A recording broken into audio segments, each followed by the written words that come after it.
what really happened with your host, Mike Rivero, because World War III is a really bad idea. Here is your host, Michael Rivero. And aloha, America. Welcome to our show today. It is Thursday, September 20th, 2018. Sure happy it's Thursday. Sure happy it's Thursday. Sure happy it's Thursday. We have got a lot of stuff to talk about today. The phone lines are open, 800-313-9443. Mike is in our control room, ready to answer the phone, put you on the air with your comments, questions, and observations. So let's get right on into it. And apparently there has been another mass shooting in Maryland. They're second in less than a year, and it appears to be another workplace shooting. Details have not come on out other than it took place at a Rite Aid distribution center. And they're saying multiple people were killed and injured, and they have a suspect in custody. So, of course, the gun grabbers are going to be out there saying, we got to ban the guns, we got to ban the guns, we got to ban the guns. No, we need to look at what is putting the American population under such stress that they turn to these kinds of actions. A lot of these shootings turn out to be workplace shootings. People who are desperate to hang on to their jobs, they get fired, they don't think the reasons are fair. And then you have to factor in those prescription antidepressants, which we all know are a problem that nobody wants to acknowledge. So let's get on back here to the war zones, emphasis on the plural here. And a lot of people are still weighing in on Putin's response to the downing of the Ilyushin-20 aircraft over Syria. And the hardliners are saying, you know, we got to go get Israel, we got to do this, we got to do that. Israel is still out there saying, well, it was really Assad's fault and Iran's fault, because if they were just doing what we told them to do, it wouldn't have happened. A lot of people are saying ultimately it's the fault of the United States for having been in Syria for 7 years trying to overthrow Assad. But ultimately it comes down to the fact that Israel was using this aircraft as a radar cover to penetrate Syrian airspace. Now, Israel has already changed their story and said the 4 F-16s had already turned around and left Syria before the Ilyushin was shot down. Nobody really knows because everybody's keeping a tight hand on the data, as it were. But there are some people out there saying this may have been a deliberate provocation to try and get Russia to do something. Because every time the U.S. wants to start a war, they work to make sure the other side shoots first. So the U.S. can cry, victim, victim, victim, and we've got to strike back and rally around the flag, blah, blah, blah, blah, blah. And Putin is not biting it. He's taking the high ground. He's looking at economic sanctions. He's taking Israel to the ICC. And I agree with the way he's handling this. He's not letting himself get provoked into doing something which could really, set off a regional war. Putin is anti-war. He has demonstrated that time and time again. And despite the corporate media propaganda about Russian aggression here and Russian aggression there and Russia's aggressing over here, they took my parking spot. It's the U.S. and Israel and Europe that are constantly trying to grab more territory and invade other people's countries. And Russia has stepped in to try and halt the American aggression, is really what's going on. Now, Russia has just kicked off snap drills off the coast of Syria. And they're basically running their ships around and testing their radars and everything. It seems to be in response to the shoot down of the Ilyushin-20 plane. We know that Russia and Syria have now linked their air defense systems to hopefully avoid that kind of a mistake. Now, these snap drills are going to last about a week. They will last until the 26th. And some people are looking at the drills as a show of force and a warning to Israel, which certainly makes sense. All those U.S. drills and NATO drills are meant to be a warning and a threat against Russia. But what's really interesting is that Russia, for the duration of these drills, has imposed a no-fly zone for Israeli military aircraft around Syria. This according to the Hal Turner radio show, and I know a lot of people don't think he's trustworthy, but this is where the report is coming from. And the no-fly zone is basically, they issued a NOTAM, a notice to aviators and mariners. There'll be a no-fly zone from sea level up to flight level 190 until September 26th, which basically they're saying they're going to be live fire missile drills. And that any aircraft operating outside the sovereign territory of Israel in violation of the no-fly zone risks being shot down. And notice they didn't say that it was any foreign aircraft. At least according to Hal Turner, this is specifically directed at Israel. Okay, we're going to do a shout out now to our on-air affiliates who are just now rejoining our network. And we're going to take a phone call from Layla in Ontario. Layla, welcome back to the show. What's on your mind?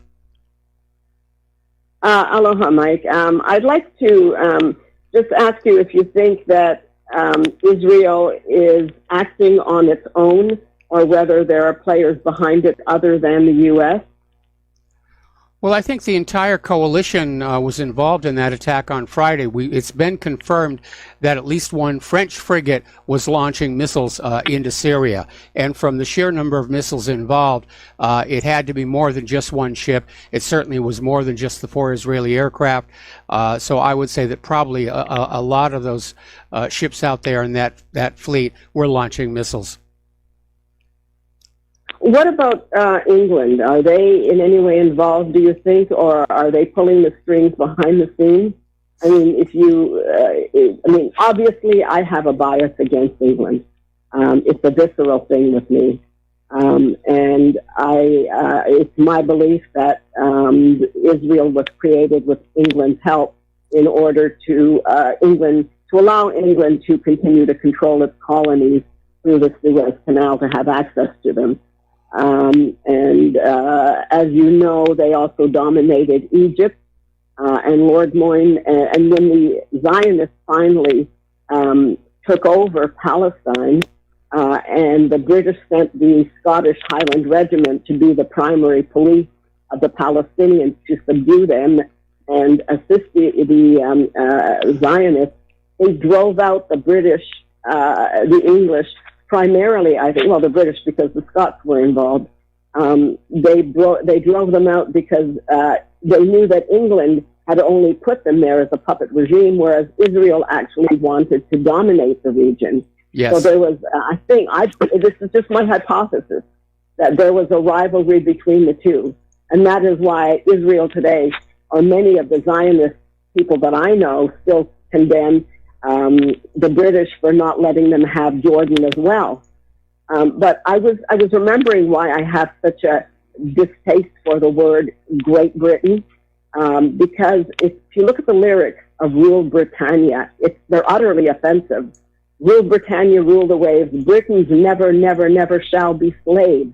When Britain first at heaven's command arose from out of the azure main, this was the charter of the land, and guardian angels sang this strain. Essentially, it's the divine right of England. And if anyone reads the poem written in 1791 by Robert Burns, he refers to British gold was our bane. Traitors were bought and sold for English gold. So once they dominated Scotland and they got the lords, the clan lords of Scotland to betray their tenants and drive them off the land, and the English bribed them with titles and money, Scotland became a tool, and every colony where England went, the Highland Regiment was their most powerful soldiers. But I don't for a moment believe that this is now, I mean, it's taken me many years to come to this conclusion and look at the patterns, but I believe that Israel is still trying to assert itself as the dominant power, And while France may be out in the open, I don't know what role England is playing. Certainly, they're not about to give up on their notion of having the divine right to rule the world, with all the other nations, as they call them. They were utterly condescending. Layla, in the can way I cut in here? Can I cut in here a little bit here, because rulers may talk about divine right and gods and everything, but that's just for the masses. The real root cause of every war in history is basically economic. Wealth, control of territory, control of trade routes, and as far as the coalition is involved around the U.S., it is economic. They want Assad out of power. They want Syria under puppet rule, at which point they can all go in and share in the loot that will be taken out of the country in vast amounts. In terms of Israel, they simply want Syria to be smashed as a regional power. They want to keep the Golan permanently. And they also, of course, they want that pipeline going through Syria so they can take that oil and gas from underneath the Golan and sell it to Europe. So that's a big factor. You need to get away from the idea that wars are started for just one reason. Usually you'll have a whole bunch of different... I agree completely. And I don't know if you've read the link to the video I sent you that described how England has, or Britain, I guess, has managed to hide all its assets outside of London, outside of England, on the small islands that used to be former colonies. Once the material empire began to disintegrate, England started building up an economic empire, and they kept it offshore. And Panama Papers is only one example. They started with the Cayman Islands. It's a very powerful documentary that describes how they've managed to drain the funds. And one thing that I learned from that documentary I didn't know before was the City of London is separate from Greater London. The City of London has its own Lord Mayor, and that's where the Bank of England is located. A lot of people have compared that to the Vatican, which is a state within a state, and the City of London does wield tremendous financial power. The City of London is the British equivalent of our Wall Street, where all the wealth and political control that wealth can buy resides there. Yes, and it goes back to the time of William the Conqueror, who wasn't able to conquer the City of London, so he allowed it freedom to operate on its own, and it often does without abiding by the rules that are normally applied across the rest of Britain. Yes. So and many countries have nations within nations. In fact, one could even say that political parties are a nation within a nation. I mean, look at the Democratic Party and what they're trying to do in terms of bringing down the overall ruling power. And last week when I talked about them as being anarchists, what I meant is that they're trying to remove the duly elected leader. When people try to do that, they are without having something in place already or a better system prepared to step in, then they're creating chaos. They're creating chaos, but again, looking at the deep state, looking at the liberals, to me it is very obvious they already have a planned new government they want to foist on us, and it's going to be quite tyrannical. It's not going to be based on the Constitution and the Bill of Rights. They've been telegraphing. They absolutely hate the Second Amendment. They want limits on the First Amendment. And it's very, very Orwellian. Anyway, Layla, the phone lines are loading up, so I'm going to have to let you go here. Thank you very much for the phone call. And again, wars are never started for just one reason. You have a bunch of rulers and a bunch of nations, and they've each got their own agenda. Get rid of a regional threat, grab more territory, capture the targeted nation's resources, or remove them as a political or economic threat. That's the reason that Germany was made war on twice, in Big Mistake 1 and Big Mistake 2. They were a manufacturing powerhouse against which Great Britain and the United States could not then compete. And that's why World War I is a good example. It started as a war between Austria-Hungary and Serbia, and somehow in the middle of it all, Germany became the big, bad, ugly enemy, because Germany was the economic threat of the time. All right, we're going to go back to the phones here. Ken in Missouri, aloha. Welcome to the show. What's on your mind? Yeah, here's my read on things. Going back to your point about the news cycle, they wanted a clean cycle. The corporate media is still doing Kavanaugh sexual assault nonstop. Yes. And I'm pretty sure Israel is basically going to violate the no-fly rule, even if they do it with a drone. You shoot down a drone, and then the news cycle starts. Russia attacked Israel. And even the most ardent, the AIPAC fund paid for Democrats will be rooting for war against Russia at that point. Well, I don't think the American people are going to be willing to send their children off to be killed and crippled in a war with Russia over a drone. But you're right. I'm expecting that somebody will run a freedom of navigation exercise through the area, whether it's going to be Israel or the United States. And again, it's attempting to provoke Russia to make the first move so that they will be seen as the bad guy.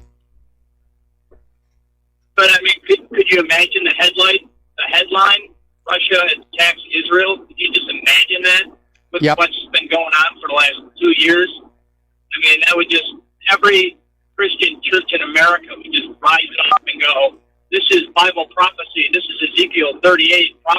They've been priming this pump now for years. Yes. That the Great Bear would come down and attack Israel. And I mean, we're all just so sick and tired of it, but the way this is playing out, again, like you correctly pointed out, they want a clean news cycle when the war goes in Syria. And right now, this Kavanaugh thing, if you watch the ping pong, the back and forth, you know, will Ford testify? No, she won't testify. She wants an FBI. Now Grassley says you got a 10 a.m. deadline. Testify or don't. I mean, they're just ping-ponging back and forth, and none of this stuff is getting covered about the war. And like I said, if Israel so much sends a drone over there, it's going to get shot down. And who knows, all those retired generals that sit on Fox News and bloviate day in and day out for American exceptionalism. I've had enough. So thanks, Mike. All right, you're welcome. Yeah, I'm pretty sick and tired of that as well. My concern about the absence of coverage about what's going on over in Syria is based on the fact that in the months leading up to 9/11, the foreign press knew the United States had a plan to invade Afghanistan in October of 2001. It was in BBC, was in Jane's Defense. It was reported all over the rest of the world. The American people had no idea that was going down because we were getting nothing in the corporate media except about Gary Condit and Chandra Levy. Were they lovers? Did he kill her? And the coverage was nonstop. They had helicopters in the sky watching Gary Condit cross the street, and commentators out there saying, will he stay within the lines? I don't know, Bill. You know, he's a wild man. He may stray outside those crosswalk lines. And so I coined the term conditizing because when 9/11 happened, it came as a totally unexpected shock to the American people. And that shock basically just propelled the American people into immediate support of whatever it was the U.S. government was going to do in retaliation. And I'm getting the same feeling now that the reason the wars are being de-emphasized in the corporate media, they don't want us thinking about them. They don't want us worried about how close to an outright conflict we are, so that when and if they decide to pull a false flag, and it's going to have to be a doozy, because planes into skyscrapers, been there, done that, didn't buy the t-shirt. They want the shock value of it to trigger an emotional reaction that will override our natural skepticism. Okay, we got to take a break for commercials, and we will be back with more phone calls after these few words. And aloha, America. Welcome back to our show, and we're going to go back to the phone lines to Frank in London. Aloha, Frank. Welcome to the show. What's on your mind? Yeah, Mike, your previous caller, before your last call, I was really impressed with her take on, knowledge on history. However, I don't go with the opinion that England is somehow pulling the strings behind what happened, the incident, what happened, because you've got to remember that we have a very powerful Zionist lobby in this country, you know, so you need to be a bit more specific than that. Yes, England might have them, but it's controlled by the Zionists in this country. Very powerful, very, very influential. And my other take is, what on earth is happening in your country? Has it sunk to such a low level now that I can see this Judge Kavanaugh thing being played out, and I think I think Trump needs to put a stop to it. They need to put a stop to it now, because it's just going to drag out, and it's obviously a pack of lies. There is no way you can just accuse someone of that sort of crime, and you know, it sounds like you're guilty before you even can prove your own innocence. It's crazy. Yeah, it is crazy. And, of course, that's the legacy of the militant feminism of the 1990s. Accusation equals guilt. And you can see all these liberal politicians standing up and saying, oh, yeah, we've got to take her at her word. She doesn't need to prove it actually happened. You know, to heck with presumption of innocence. This is a woman. And, women do lie about sexual harassment and sexual assault, and they destroy men's lives doing it, and that's just a reality of modern life here. But I think the American people who are following along on this are getting a first-class education on just how decadent our political system has become. Because most people are looking at this and saying, it's obvious this is just another smear job, and yet everybody in Congress, everybody in the Senate is pretending like it's serious business, and they're just arguing back and forth with each other. And we're going to have more about the Kavanaugh hearings a little bit later in the show. Okay, well, because it's ridiculous. I think I better not try and get a job in politics. I might get accused of a wink at someone at school or something. Yeah. Yeah, absolutely. Well, no, I would never. I joked about running for president back in 2016, but in reality, I would never, ever consider running for public office, because I've been involved tangentially in local politics here, and even that just left a bad taste in my mouth. And I really do have better things to do with my life. Anyway, Frank, thanks an awful lot for the phone call. We're going to switch over to Dustin in New Jersey. Aloha, Dustin. Welcome to the show. What's on your mind? Yeah, Mike, I'm the gentleman from London. I hope you know that they're going to have an internet regulator over there soon. So, Yep. That tells you where you're going. And, Layla was kind of wrong. I mean, I have to agree with him and not Layla. This is a globalist. It's basically a merger with Zionist, neoliberalism, and Wahhabism. They're all linked together. It doesn't matter what country you're in. They're all got the same ideologies.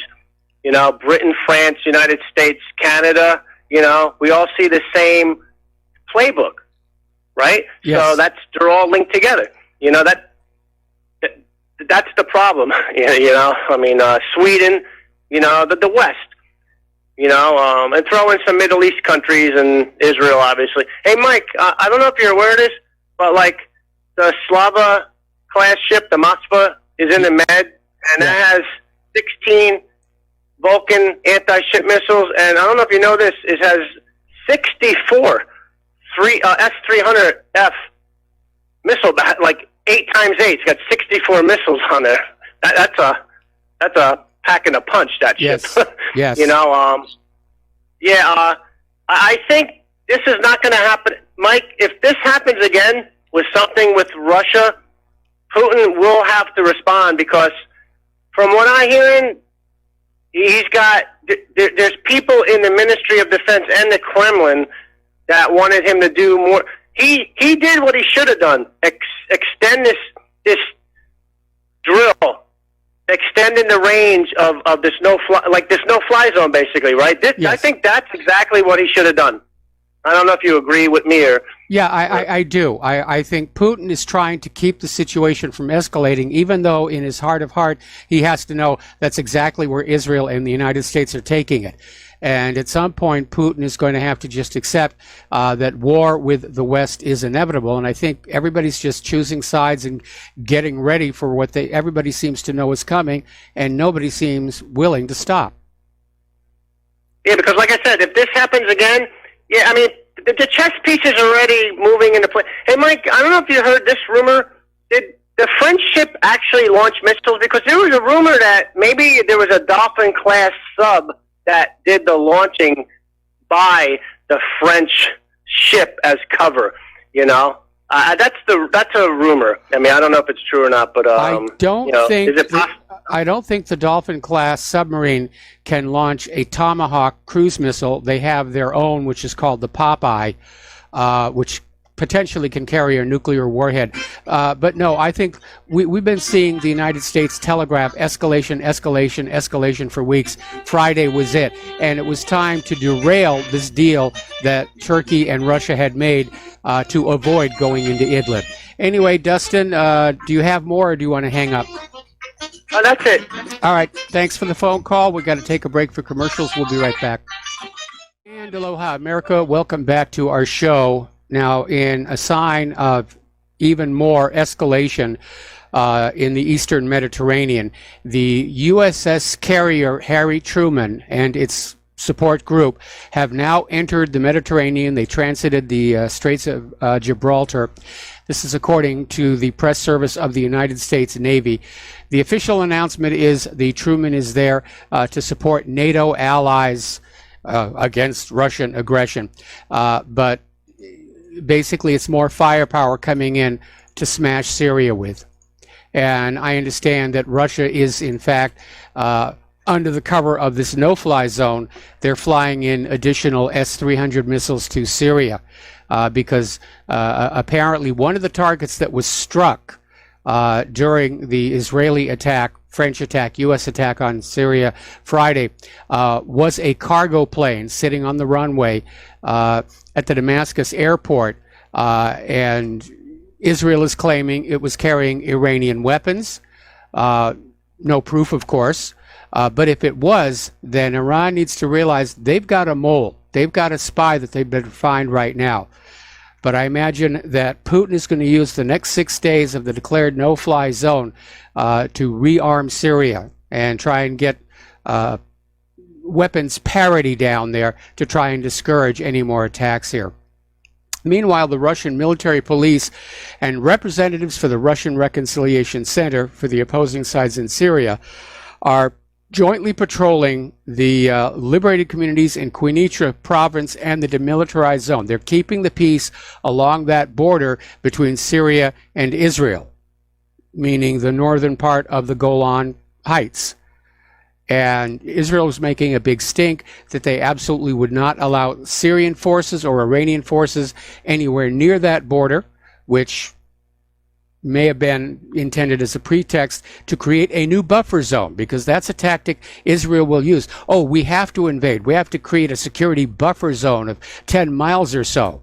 And, oh, that's not enough. They've got better weapons. We need to grab another 10 miles or so and just nibble away at the other country bit by bit.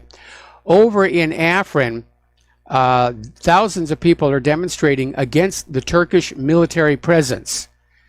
And Turkey, when they first went on in there, they said it was basically to deal with rebels, the Kurdish rebels, and they were going to leave, but they have not left. And the people of Afrin are saying, it is time for you to go. Meanwhile, over in Lebanon, Hezbollah has said it will remain in Syria as long as Damascus wants it to. This is in response to Israel's demand that Hezbollah leave Syria.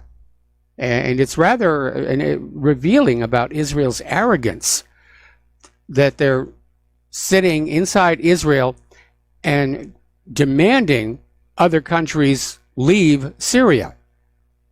They're demanding Iran leave Syria. They're demanding Hezbollah leave Syria. They want the Russians to leave Syria. so that Syria is going to be easier to conquer and destroy. And all of these various other parties are saying, no, you don't get to tell us what we're doing.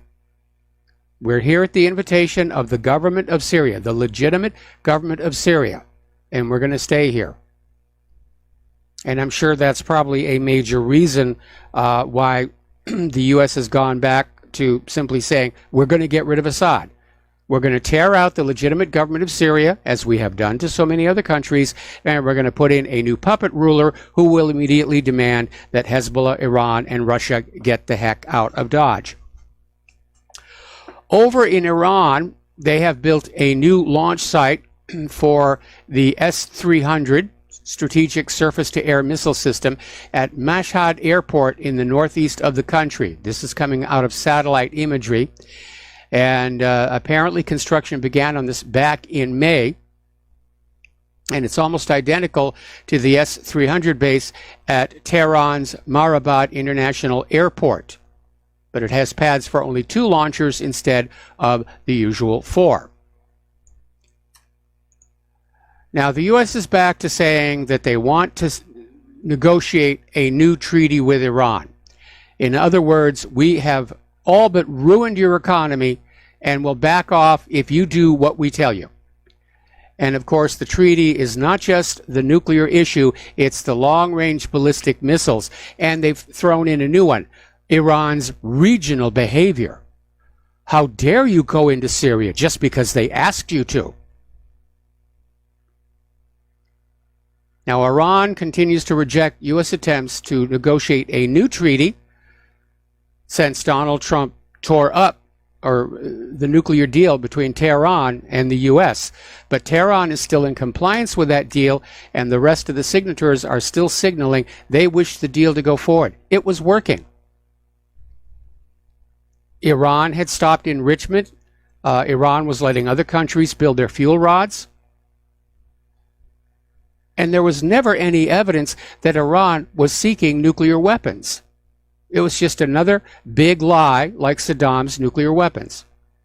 But it's all a pretext leading up to war. And there's a very revealing article over here in Aleppo News, provoking a path to Persia.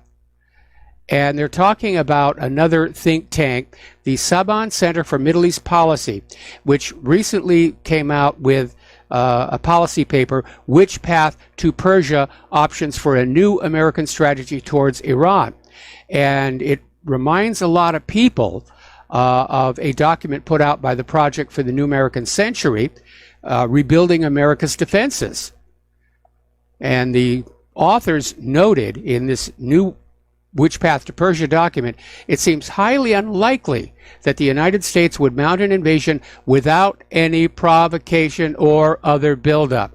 And that is reminiscent of a similar statement in Rebuilding America's Defenses, where it said this militarization of the United States is going to take a very long time, absent some catalyzing event,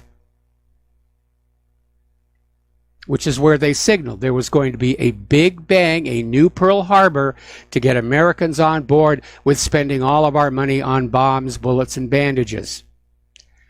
So the semaphores are up there. Iran is in the crosshairs, and Iran has to know it. So another article, this one out of Information Clearinghouse, talking about the Iran hawks in Washington. And it's talking about all the numerous Zionist-run think tanks that basically write U.S. foreign policy. And they are clearly ratcheting up anti-Iran anger in the U.S. Or they're trying to. I don't know that a lot of people are buying it. Because American people, first of all, they're not watching the corporate media anymore. And second, they're very distrustful of anything the government or corporate media says. And these think tanks are highly subsidized by the U.S. State Department and by the U.S. military security complex, the Foundation for the Defense of Democracy, which is definitely cheerleading for more war. Okay, article coming on out of the Jerusalem Post, so take it with a grain of salt. Will Iraqi territory be used to fire rockets on Israel from Iran? So right now, Israel is talking about, we got to conquer Syria to get Iran out of Syria and get the Iranian threat against Israel out of Syria. Iran is not going to attack Israel. First of all, they don't attack other countries. They haven't initiated a war of conquest in over 200 years. Second of all, Iran knows Israel has nuclear weapons. It's just Israel wants to grab off more of Syria for Eretz Israel and for whatever oil and gas wealth may be underneath it. Now, apparently, they are turning covetous eyes to portions of Iraq. Oh, we have to grab these pieces of Iraq. You know, Iran could use them to threaten us. It is a little silly. All right, we're going to take a phone call now. Bob in New Jersey, aloha. Welcome to the show. What's on your mind? Hey, Mike. You there? I'm here. Hello? Yes, you're on the air. Okay, all right. The S-200 missile that shot down that Russian reconnaissance aircraft, it doesn't make any sense. They have what's called a IFF, identification friend or foe, and I'm sure the software is upgraded on all those missiles, even though they're old. It's not capable of shooting down another Russian aircraft. Well, I haven't confirmed that the S-200 had the IFF.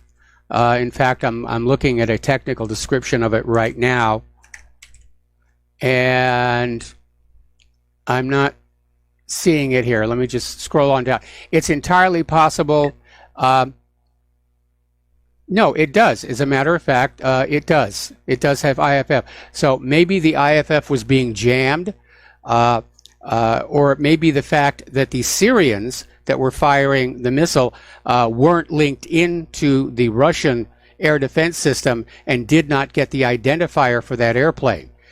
Because it's not just like I'm going to wave at you and you wave back. The codes have to be constantly changed on both the radar systems and the aviation assets so that they can't be copied and used.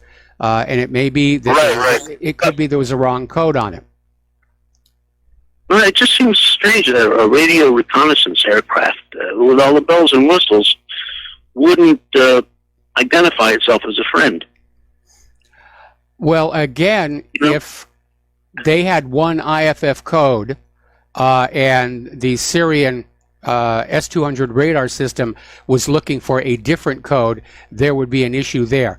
It's, again, it may have been jammed. I don't think Syria intended to shoot down the Russian Ilyushin-20. Syria clearly wanted to get those Israeli F-14s. Correct. Yeah. Maybe electronic warfare? They jammed it? Like I said, that's a real possibility. And whether the jamming came from the Israelis who were in the immediate vicinity or some other standoff asset, we don't really know. But something clearly went wrong there. Right. But the French frigate fired some surface-to-air missiles, didn't they?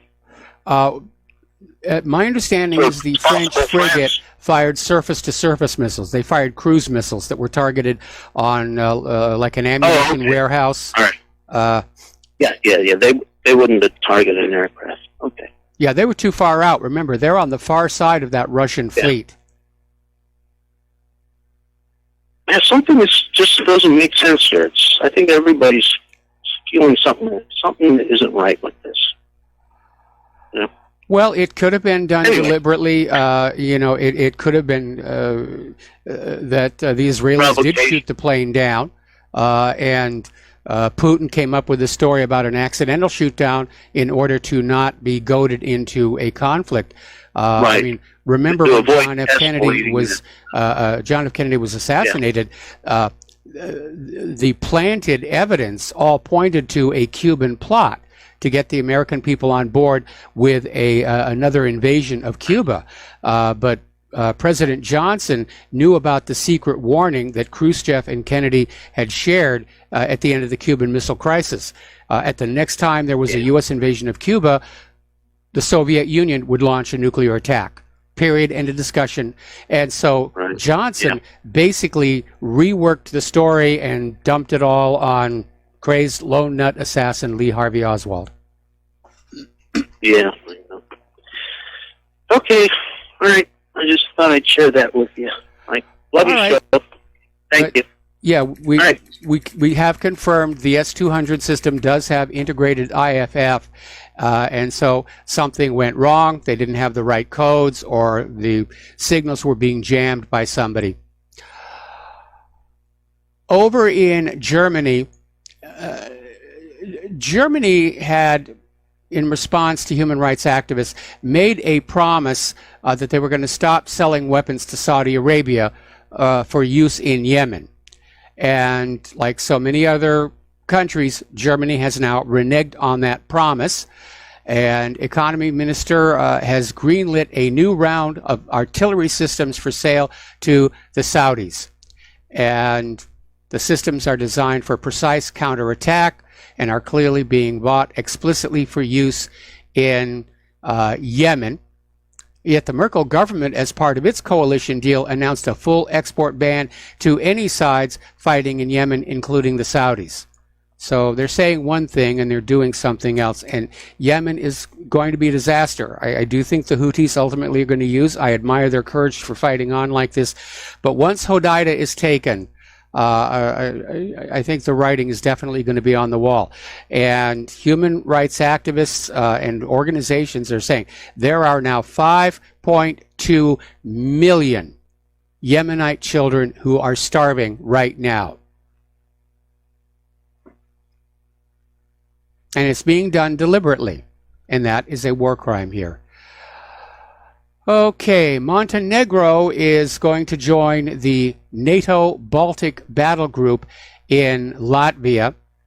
And this is part of Montenegro having recently joined NATO, which again was a violation of the promise made to the Russian republics. After the fall of the Soviet Union, NATO said, we're not going to go any further to the east than we are right now, because Russia was very concerned about this constant expansion of NATO.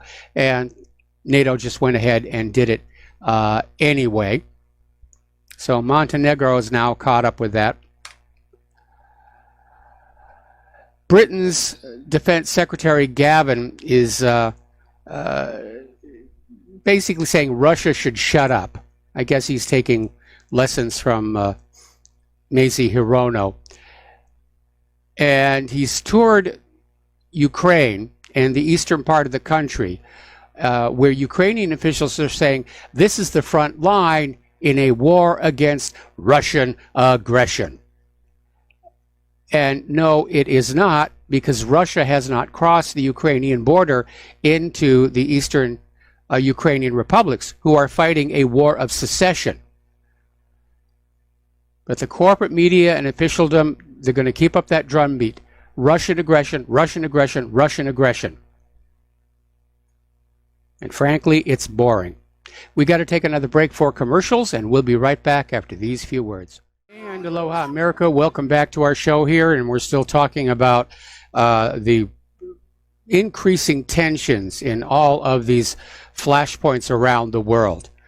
And I really do think that 50 years from now, history books will say that we were already in World War III at this moment in time, and probably even a year or two back. And a lot of people are being killed, a lot of very beautiful buildings being destroyed, and all for greed, all for oil pipeline rights of way, all for not just the oil itself, but to control what currency that oil is sold for. The U.S. wants to keep the world enslaved to the U.S. dollar. That's their motive for all these wars here. Okay, soldiers from 8 foreign militaries, including the United States, will converge on Ukraine next month for the country's largest aviation exercise yet. And it's called Operation Clear Sky, and it will train these pilots So, in air sovereignty, air interdiction, air-to-ground integration, air mobility operations, aeromedical evaluation, cyber defense, and personnel delivery. This is reported in Stars and Stripes. So they're pouring more personnel and arms into Ukraine. So I wonder what the bookies in Las Vegas are placing odds. Where's the next big war going to break on out? Is it going to be Syria or Ukraine? Or maybe both. Maybe the strategy is to stick Russia with a two-front war and divide their resources. As you know, yesterday Poland is renewing an offer. They want a permanent U.S. military base in Poland for which they're willing to put up $2 billion, which sounds like a lot of money, but it's not even going to cover the entire cost of the base construction, let alone the cost of continuing to run the base year after year after year after year. So this is going to be another huge drain on the Treasury. And why are they building this base? Well, we've got to oppose Russian aggression here. And the Polish are trying to sweeten the deal by declaring that they want this new base to be named Fort Trump. Now, we've mentioned before, Trump is very susceptible to flattery. And apparently the Polish government has picked up on that. Down in Pakistan, their army is supporting terrorists in the tribal areas of Pakistan to attack Afghan, U.S., and NATO forces.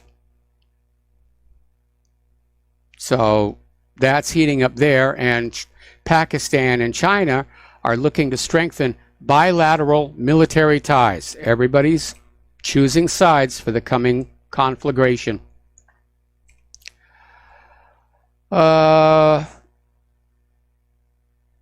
were talking before about Israel demolishing this Bedouin village, Khan al-Ahmar. They basically tore it down back on the 14th.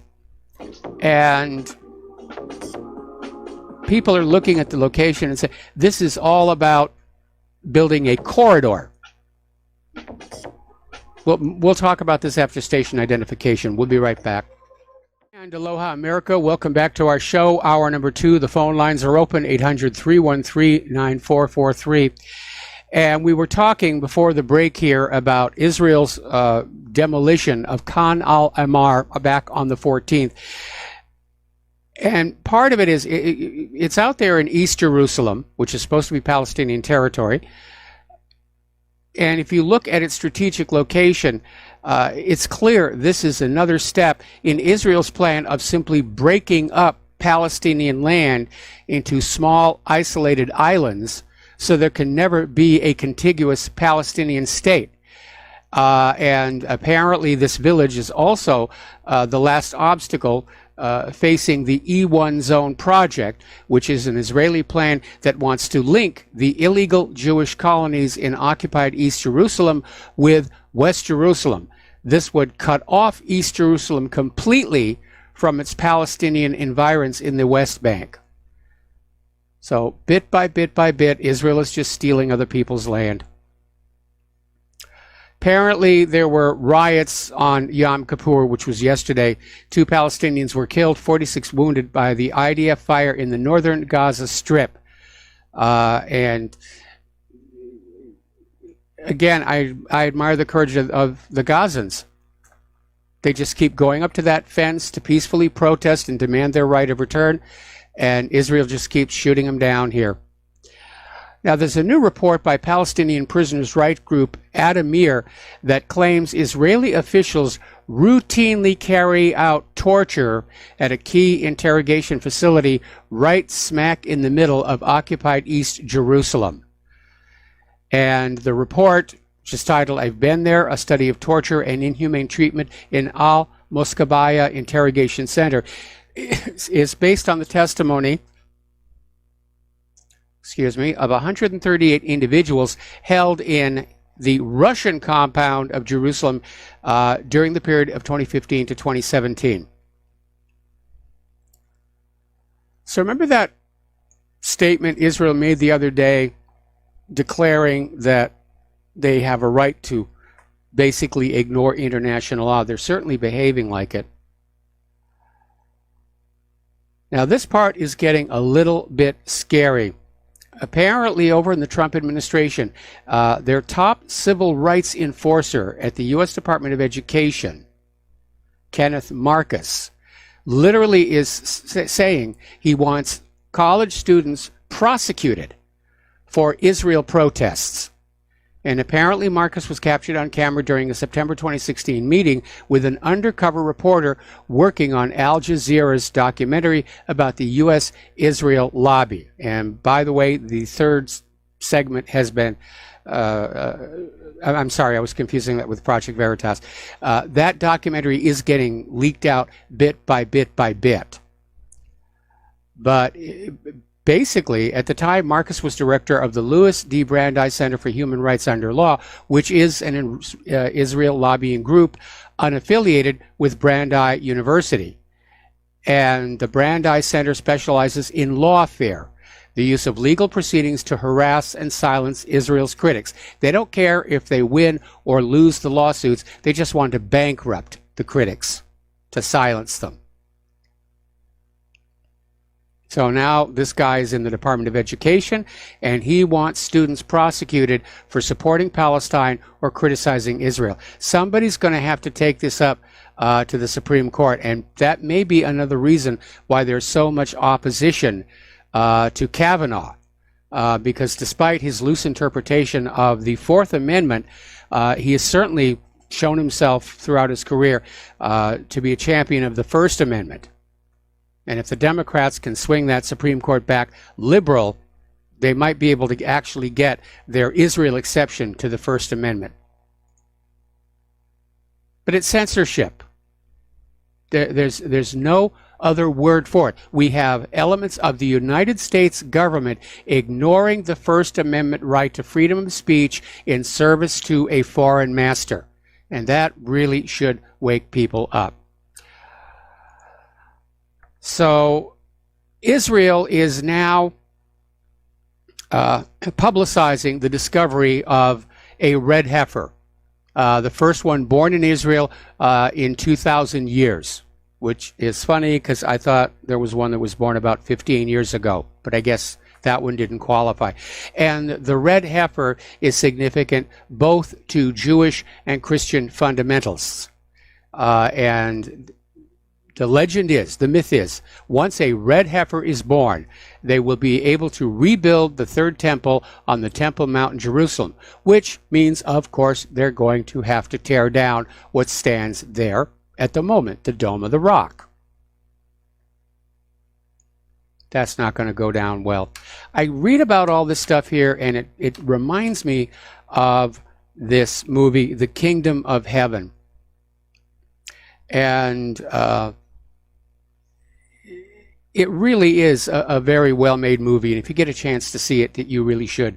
Okay, we're going to do a shout-out to our honor affiliates who are just now rejoining the network. Apparently, Palestinian Authority President Abbas says he's ready to halt all funding to Gaza. And this has to do with the struggle between Abbas' Fatah faction and Hamas. Now, Egypt was trying to basically get them to cooperate with each other and unify, and obviously neither Israel nor the United States would like that, but apparently the negotiations have reached a dead end. Now, the European Union sent a delegation to take a look at what's going on in Gaza, because there's been so much wild claims going back and forth about what a terrible threat Gaza is to Israel. And so the group from the European Parliament was scheduled to arrive in Gaza earlier today, and they went all that way and they were denied access.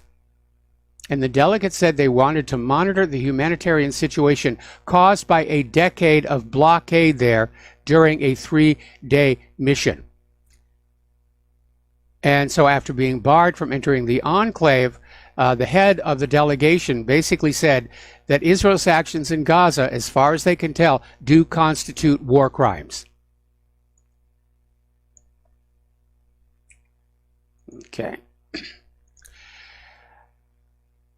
getting back to the idea of deliberate provocation, the United States has put 33 Russian intelligence and military officials on the sanctions blacklist. This actually came out of U.S. Secretary of State Mike Pompeo, and they're just adding these to the sanctions list.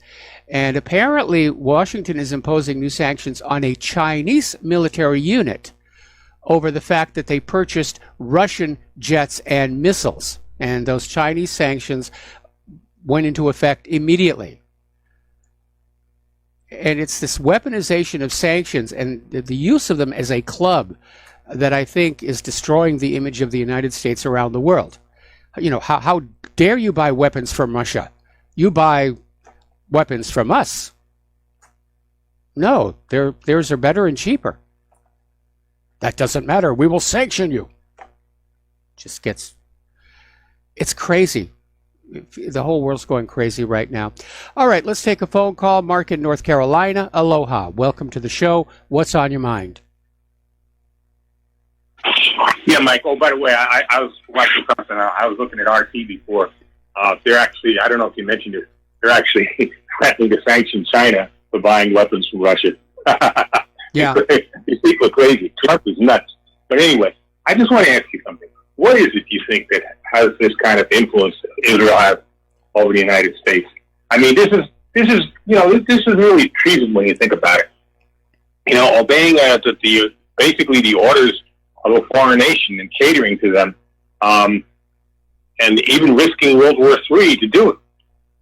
Why? You know, what do you think it is? Do you think it's because of money? Do you think because you got a lot of rich Jews like what's his name, Sheldon Adelson? Mm-hmm. Or do you think maybe it has something to do with religion? You know, both the Jewish and Christian Zionists with their crazy beliefs. I don't know. What do you think is causing this? It's a combination of all three, along with blackmail and control of the media, and a lot of concerned people have been talking about the growing influence of Israel over the U.S. government going back decades. But our politicians are willing to sell out. Certainly, this dual citizen issue is a serious problem, and the United States is one of the very few countries that allows dual citizens to operate inside their government. And that's what I was going to say.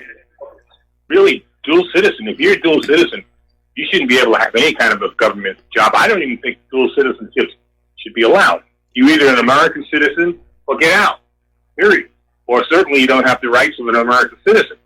Well, why should you have, but to actually employ dual citizens of any type in very key parts of the U.S. government is crazy. I just don't understand it. What is this country doing to itself? And on top of that, we're leading ourselves closer and closer to World War III. I think, if I'm not mistaken, Russia is about to put a no-fly zone on right now in certain parts of Syria. And, what's going to happen then? They should, personally, I believe they should give the Syrians the S-4, the S-400. I think next time the Israeli planes come around and try to mess around, shoot them down, period. And it's the same thing to U.S. planes. If U.S. planes want to come and attack Syria for no reason, well, now they're facing the S-400. Because this is crazy. It's got to end. Something's got to stop this. Maybe if you did have a little bit of a conflict between the U.S. and Russia, maybe, and it didn't, escalate right away, maybe the people in this country would finally start to get smart and say no, no, no, no. And maybe even somehow the U.S. military would understand their responsibility to the Constitution of this country and the real defense of this country, and say, you know what, we're refusing. We're not shooting at anybody over there. We're not getting involved in this. We're going to disobey our orders. We're mutiny, and that's it. There's nothing you can do about it. There's nothing they could do about it if the military did it, the proper way. And I believe the mid-level officers and the enlisted men are capable of doing it. The generals are mostly hacks, so I wouldn't count too much in the generals. But I think below general, I think there's a good possibility that could be done. And I pray that, I don't know, I pray it's going to happen because, like you said, World War III is not a very nice thing. Nuclear war could be pretty bad for your day. Okay?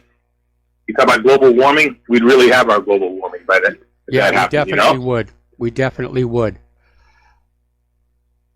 It is insane. I agree with you. It's absolutely insane. And, of course, the thinking on both sides is we will win, they will lose, and we'll let, the next generation clean up the radioactive debris.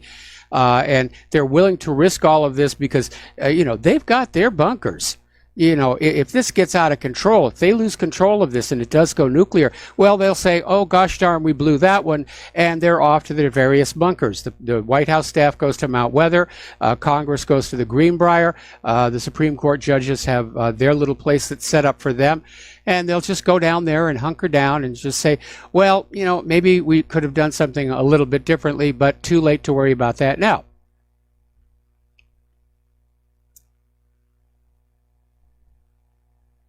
Mark, are you there? I guess we lost him. Yeah. Hello? Yes, we lost you for a second. What's going on? Okay. Sorry. I'm saying once we know the missiles are ready to start being fired, I think American patriots should consider attacking these bunkers and not letting these people go into the bunkers and have it the patriots. At least the people who would survive then, you have decent patriots that would survive, maybe come out with something other than radioactive wasteland, rather than the people who actually caused this in the first place, getting into those bunkers and letting the rest of us fry in a radioactive waste. It is a shame because, at least you talk about Russia, at least Russia is supplying shelters for their people. At least they're doing that. Yes. They're not doing that for us. Nope. They're not the ones starting this either. Putin is doing everything he can to stop World War III from occurring. He's bending over backwards. I don't think I think he thinks they're perfectly capable of winning a ground war, but I know he doesn't. He's not crazy enough to think they'd win a nuclear war. Nobody would win a nuclear war. Okay, we'd all lose. It's like remember there's a song, "The Eve of Destruction." Yes. What good is a world in a grave? That's about what it would come down to. There'd be no winners or losers. But and I think Putin understands this. He does come from the Cold War. He does remember this. He was in the military, well, it was KGB at the time, and I think that he realizes. Trump is an idiot. Trump was never in the military. He doesn't understand really what's going on. He's a businessman most of his life. He doesn't understand the workings of this corrupt government, and he doesn't understand how he's being manipulated by countries like Israel, including right for his rude son-in-law, who never should have been in there in the first place, and of course a bum like Bolton, and then Nikki Haley is totally out of her mind. This is what's happening, and Trump is totally incapable of handling it. I just don't know what to do. What's going to happen? I'm hoping maybe Tulsi Gabbard. Maybe I saw her on Jimmy Dore show on YouTube this weekend. Very good. Yep. If we can last till 2020, maybe she's got a chance. No. Maybe a third party, maybe her and Rand Paul running together. That would be great. The Democratic Party machine will never let her get near power. They'll do to her what they did to Bernie Sanders because she's not part of the inside clique, and she's not pro-war. And that's all we're going to get for candidates for the next several elections is pro-war candidates. Right now, half the U.S. economy is tied up in the military-industrial complex. If peace were to break out, the U.S. economy would implode. And so from a purely business point of view, we have to go on building and buying weapons. And in order to justify buying new weapons, we have to use the old weapons up in a war. So let's go have a war. I don't think the economy would implode. I think if we did what we should do and stop spending over $1 trillion on a military-industrial complex every year, including the wars, if we spent that instead on a decent healthcare system where everybody was covered, like most countries are, and we did a couple other things, infrastructure, a lot of stuff needs to be doing. Spend the money on that. I don't think it would destroy the economy, not if it was done right. It's just what it's just all this military-industrial complex is doing is making certain people rich. Yep. It's exposing our troops to very, great dangers. And it's also imposing dangers on the United States as a whole, on the people of this country, who they don't care about. All they care about is their money and their, and catering to a foreign country. And, Israel, unfortunately, has way too much control. So does Saudi Arabia, too, by the way. Yes. Saudi Arabia also has too much control over this country. And it keeps on how terrible Iran is. Iran is the perpetrator of terrorism. Iran is trying to stop terrorism. They're trying to help Syria to get rid of the terrorists. Yes. Why is Iran a terrorist nation? They're not. They're not all as fanatical as people make them out to be. If they were, you think Iran would be friends with Syria if they thought because Assad is not he's a Muslim, but he's very, very secular. But they get along with him. His wife doesn't even wear one of those, what do you call it again? The kapta, the thing on her head there. She didn't wear that. The hijab. She looks very Western. I thought she might have been European. Yesterday Yesterday on the website, I put up that video I mentioned, Don't Tell Mom I'm in Iran, which is a documentary made by an Israeli documentary filmmaker, and it just shows the Iranian people as just ordinary people, just like us. They go to work, they make a living, they take care of their family, they go out and they have fun. And it puts a very human face on the people of Iran, which is, of course, what corporate media is trying to take away. Anyway, listen, Mark, we're coming up on a commercial break. I got to let you go, and we'll be right back after these words from our sponsors. So stay tuned. And aloha, America. Welcome back to our show here. And I was mentioning before, Project Veritas has their third installment of the exposure of the deep state out. And you probably remember the first tape involved this individual who was literally bragging on tape that he was a communist and that he was working to push the communist agenda while on the State Department time. In other words, on the taxpayers' dime, and was laughing and saying, nothing's going to happen. I can't get fired. He's now been fired. Okay, over in Korea, North and South Korea are planning on forming a joint military committee. In other words, they're reunifying the militaries of the two Koreas. And this committee is going to be charged with maintaining communication and prevent any accidental clashes. This is a hugely important step.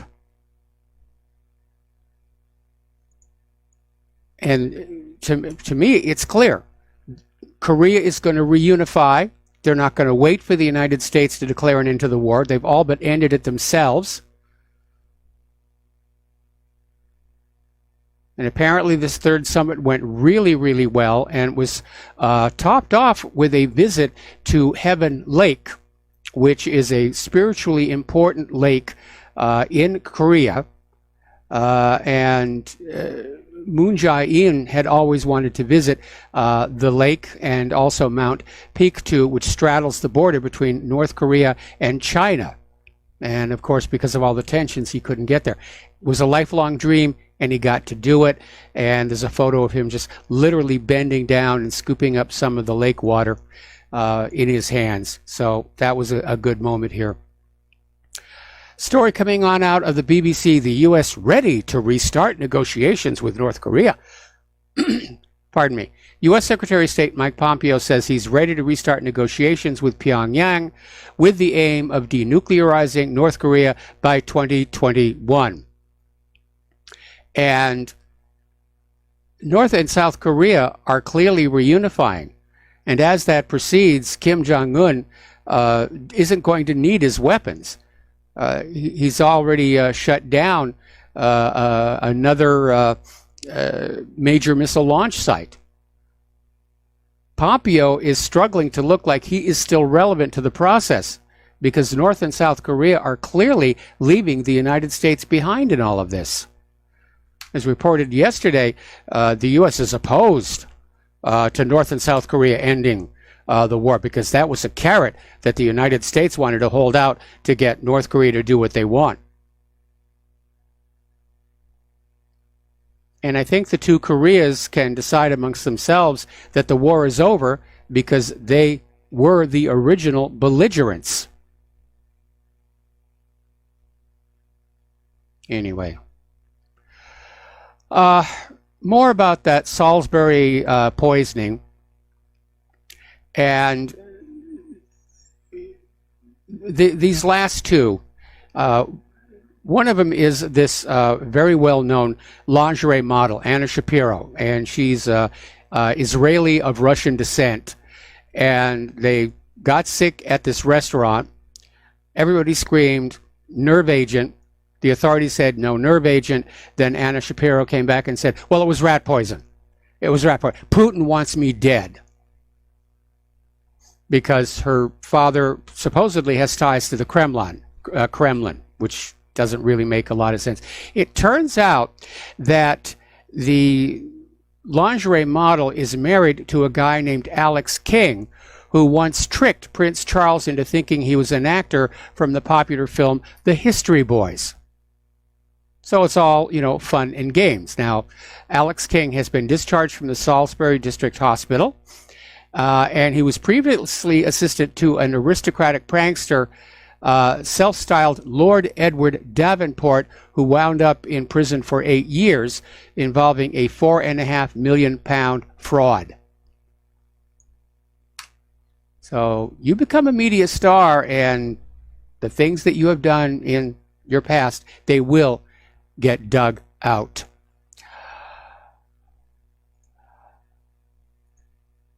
More news along that front. Apparently, the EU is having a summit in Salzburg, and they have decided they are not going to adopt any new anti-Russian sanctions over this Skripal case, which is a very wise thing to do because sanctions against Russia cause economic harm to the EU. And more importantly, anybody taking a close look at this Skripal thing understands it was a propaganda smear job. It was a hoax from day one. And here is an article. This is out of the Army Times, and it's talking about a new push to recruit and retain the best candidates for the infantry. And we're going to talk about this when we come back from the next commercial break. Aloha, America. Welcome back to our show here. And before we went on the commercial break, I was talking about this story that was posted in the Army Times. It's titled, "A New Push to Recruit and Retain the Best Candidates for the Infantry." And basically, they're saying that the U.S. Army has now set up a special task force on how to get better quality recruits. And the reason for that is that simply to keep the numbers up, to keep people coming on in, putting on the uniform, the U.S. Army, and in fact, all of the services, over the last decade have been lowering the requirements. They lowered the weight requirement. They're allowing people in with past history of criminal activity and drugs. And these are not really people who make good soldiers, but they look good standing there in the uniform. But now that we're on the edge of real warfare, which is going to also include ground warfare, I think somebody at the Pentagon looked at the Army and said, this needs to be brushed up a little bit. Now, the reason the military was lowering the standards is they can't get good people to sign up, because everybody knows there are wars out there. And even though only a small percentage of recruits actually find themselves in combat, they're still in combat, and there's a chance that you could lose important bits of your body. And for the rest, they could spend their entire time in service peeling potatoes or maintaining helicopter transmissions. And there's a lot of recruiting going on TV. Over at taskandpurpose.com, they have an article on how Captain Marvel is the recruiting tool of the Air Force's dreams. And you've probably seen there has been a lot of these comic book movies of late, and more recently, they always seem to tie in with some kind of a military theme. And the image that's being sold is that if you go into the military, you will come out as a superhero. A while back, there was a commercial involving a Marine in dress blues with a Mamluk sword vanquishing a demon. That's the image they're selling. If you're in the military and you're in a uniform, you are a superhero. And everybody's going to look up to you like you're a superhero. And it is, again, more and more propaganda. And speaking of propaganda, this one is just plain silly. There's now this professor, Susan Landau. She's a professor at Tufts University, and she wrote an essay basically saying the Russians are trying to infiltrate the Boy Scouts to indoctrinate them. I don't know, was it the Russians who said the Boy Scouts have to let girls in now? But I mean, this is right out of Cold War paranoia, where the Russians, back in the 50s and 60s, anything went wrong, oh, it's Russian infiltrators, it's Russian subversion. And our government was being subverted. We were just looking in the wrong direction. We should have been looking at Israel. All right, let's take some phone calls. Peter in Los Angeles, aloha. Welcome to the show. What's on your mind? Hey, Michael. I'm the one that sent you in that Army Times article. Okay, good. And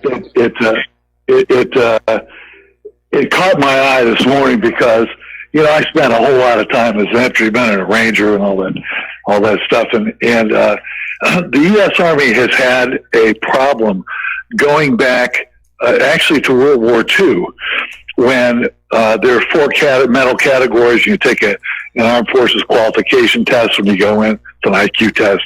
Historically, if you're a low scorer, you end up in the infantry, and if other than that you're like a computer programmer, an air traffic controller, a logistician, or something. But the very last of the people go to the infantry historically, and that was true back in World War II when the best people, you know, were in the technical services. The Army Air Corps was part of the Army, and you know they got all the good technicians and all that kind of stuff, and our infantry performance suffered. It suffered in Vietnam too, where it was clearly the lowest of the low went into the infantry, and we've been trying to clean that up. But if you look at the marketing that's done, like what a great place, it's for one thing, and as you've pointed out a million times, it's an economic draft because people are going in to get jobs. What do you do as a job in the infantry if you get out of the infantry? So people don't want to do that. They don't want to be in harm's way. And it's a real problem in the United States, short of a draft, to attract people in, to actually go out and hook and jab with bad guys. Yeah, So, I think so. But the difference between World War II and World War III is that all of the countries are much more reliant on standoff weaponry, and I'm sure the recruiters are going to be using that, saying, you're not actually going to engage with the enemy up close and personal. Excuse me just a second. Pardon me. I seem to have picked up a little bit of, I picked up a little bit of a cold. They're going to tell these young recruits, you're going to be basically standing off and flying drones and missiles to get the enemy. Of course, what they don't tell you is there are drones and missiles headed right back at you. and even infantry has gotten pretty technical. I mean, even a squad leader he has like a handheld drone. I mean, that capability is down to the squad level. Like an E5 sergeant has that now. Yes. But the essence of it, Mike, in a war like in Syria, in the end, you have to be able to close with the enemy. You have to have people who are willing and able to jump over a wall and strangle somebody to death. That's what the Israelis don't have, and that's why they can't handle Hezbollah. And they could never have taken Iwo Jima or anything like that because that requires getting close. And in the end, against that type of enemy, in the end, war is pretty base. Yes. You can do all you want, all the bombing, but you've got to stick a knife into somebody at some point.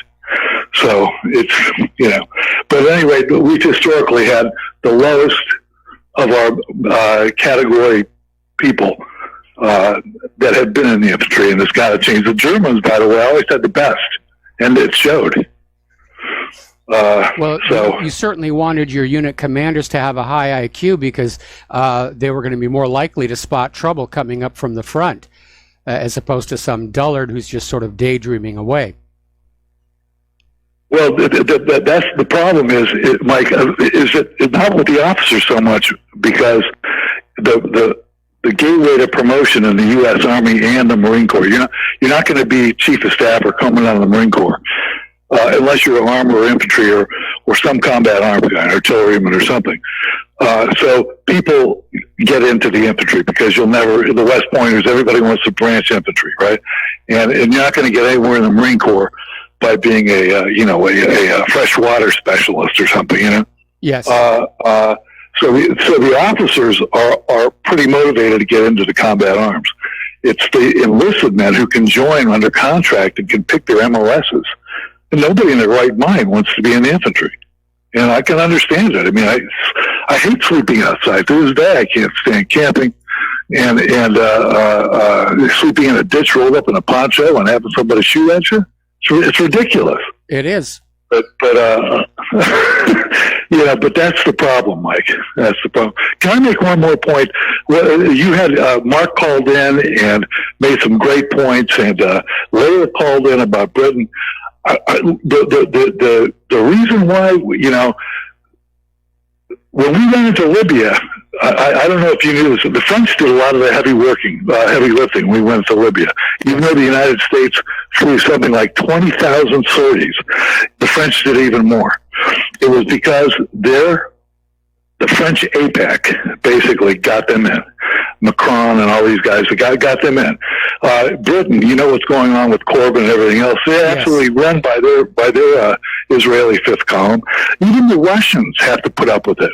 Putin is constrained by his media and his dark government, his dark government, which is heavily Israeli oriented, it's heavily Jewish, and so this is from all over. The French, the British, the Germans, Russia, they're everywhere, Mike. And of course, we know that they're here. Hell, we can't even criticize them here. So, yep, it's a bad situation, and I think it's going to end very badly for the entire human race. And then everybody's going to look back and say, "How could we have been this stupid?" Those who are still alive, of course. Okay, anything else, Peter? No, that's it. Thanks, Mike. Thanks very much. All right, thanks an awful lot. We're going to let you go and switch over to Jim in Chicago. Aloha, Jim. Welcome to the show. What's on your mind? Oh, Michael, have you talked about the ecological disaster in North Carolina due to the flooding of hog farms, chicken farms, and coal field mines?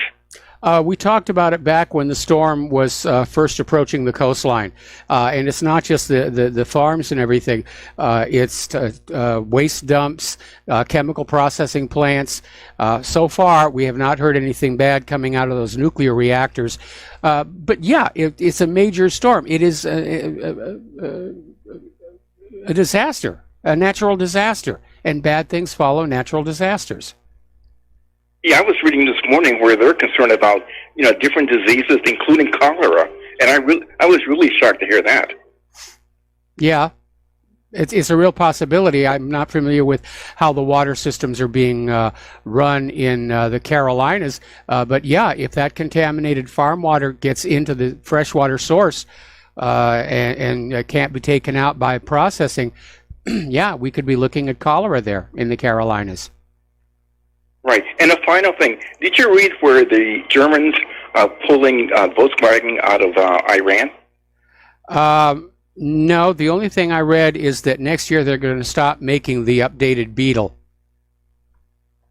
Yeah, because I read that this morning where the Germans said, we're not going to be dealing with Iran anymore. Okay. Yeah. So you might want to look into that. All right, I will, definitely. Okay, then. Thank you very much. All right, thank you. We're going to let you go. Get on back to the news.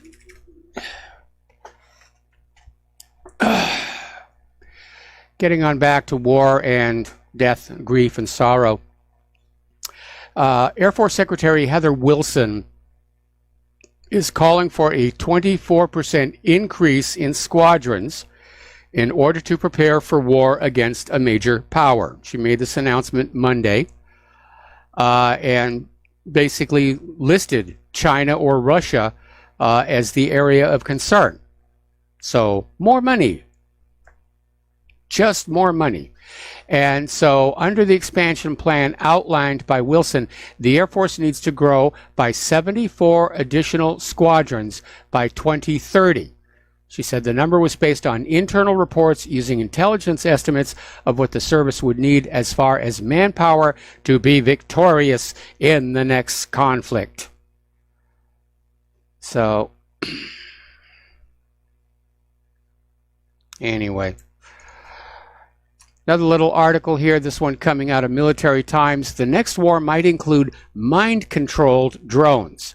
And DARPA is out there running tests on drones that are controlled directly by brainwaves in order to make them much more responsive, where you simply think where you want the drone to go and it will go there. And you think what you want the drone to do and it will do it.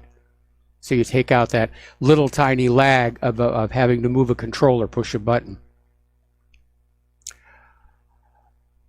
And again, it's all very expensive technology, which means the war is going to be expensive. And ultimately, all wars are not just economic in their causes, they're economic in their outcome. Because it doesn't matter how many weapons or personnel you have, the first country to run out of wealth loses. And so having hideously expensive weapon systems is actually a bad strategic decision.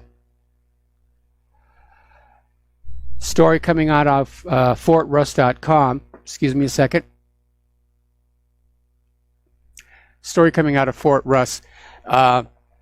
The U.S. is now admitting that they have nothing that can stop Russia's hypersonic maneuverable weaponry.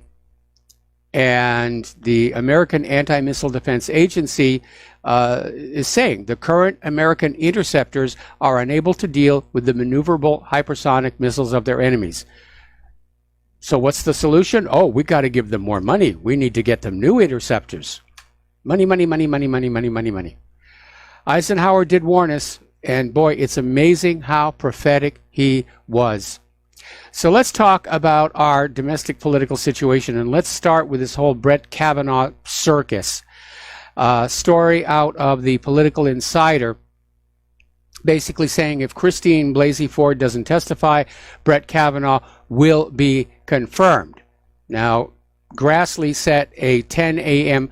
deadline tomorrow for Ford to acknowledge that she was going to be at the hearing on Monday. Ford, through her lawyer, has responded saying that she's willing to testify sometime next week, but not Monday, and that there have to be all kinds of terms agreed to ahead of time to make sure that the hearing is fair to Christine Ford, that it's not biased against her. So Ford and her lawyer are trying to act like they're in control of the Senate, dictating when the hearing takes place and under what terms it will be held. So I think what Katz is probably trying to do is they're going to come up with terms that will be simply unacceptable to the Senate, and then they can put the blame for Ford not testifying on the Senate hearing, on the Senate committee, rather than on Ford herself. Now, speaking of Deborah Katz, who is Christine Ford's lawyer, it turns out in addition to being a Washington, D.C. lawyer, she's vice chair of the board of the Project on Government Oversight, and POGO for short. POGO co-signed a letter to Senator Dianne Feinstein and Senator Grassley, along with a variety of leftist groups, demanding the Kavanaugh records. This was part of the obstruction tactic to demand more and more records, and Kavanaugh turned over more records about himself than any other Supreme Court nominee in U.S. history. So where does the Project on Government Oversight get their money? From, among other sources, George Soros and his Open Society Foundation tentacles. So Christine Ford's lawyer basically is working for this Soros-funded group that opposes Kavanaugh. We'll be right back after these commercials. And aloha, America. Welcome back to our show. We're talking about domestic politics. We're talking about this circus around Brett Kavanaugh. And apparently, this Representative John Garamendi, a Democrat, of course, from California, got on CNN and said that if Kavanaugh were confirmed without hearing from Christine Ford, that the Democrats should just rise up and make certain that their voice is clear and express their anger. Now, of course, Ford is now saying that she's going to testify, not on Monday. And by the way, the Kavanaugh vote has been delayed. It was supposed to take place today. The GOP caved into the Democrats one more time, and it's scheduled for next week. But at this point, it's very obvious the Democratic strategy is to just delay, pay a bunch of protesters, delay some more, try and dig up more allegations against Brett Kavanaugh. They are desperate to not let this man be confirmed. And they're clearly working outside the constitutional process to do so. And again, the Democrats are out there saying that, got to give Christine Ford the benefit of the doubt.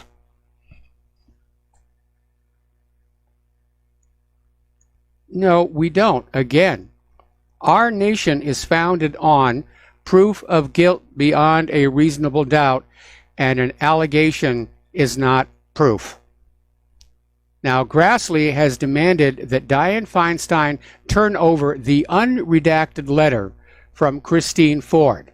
She's been stalling on that one.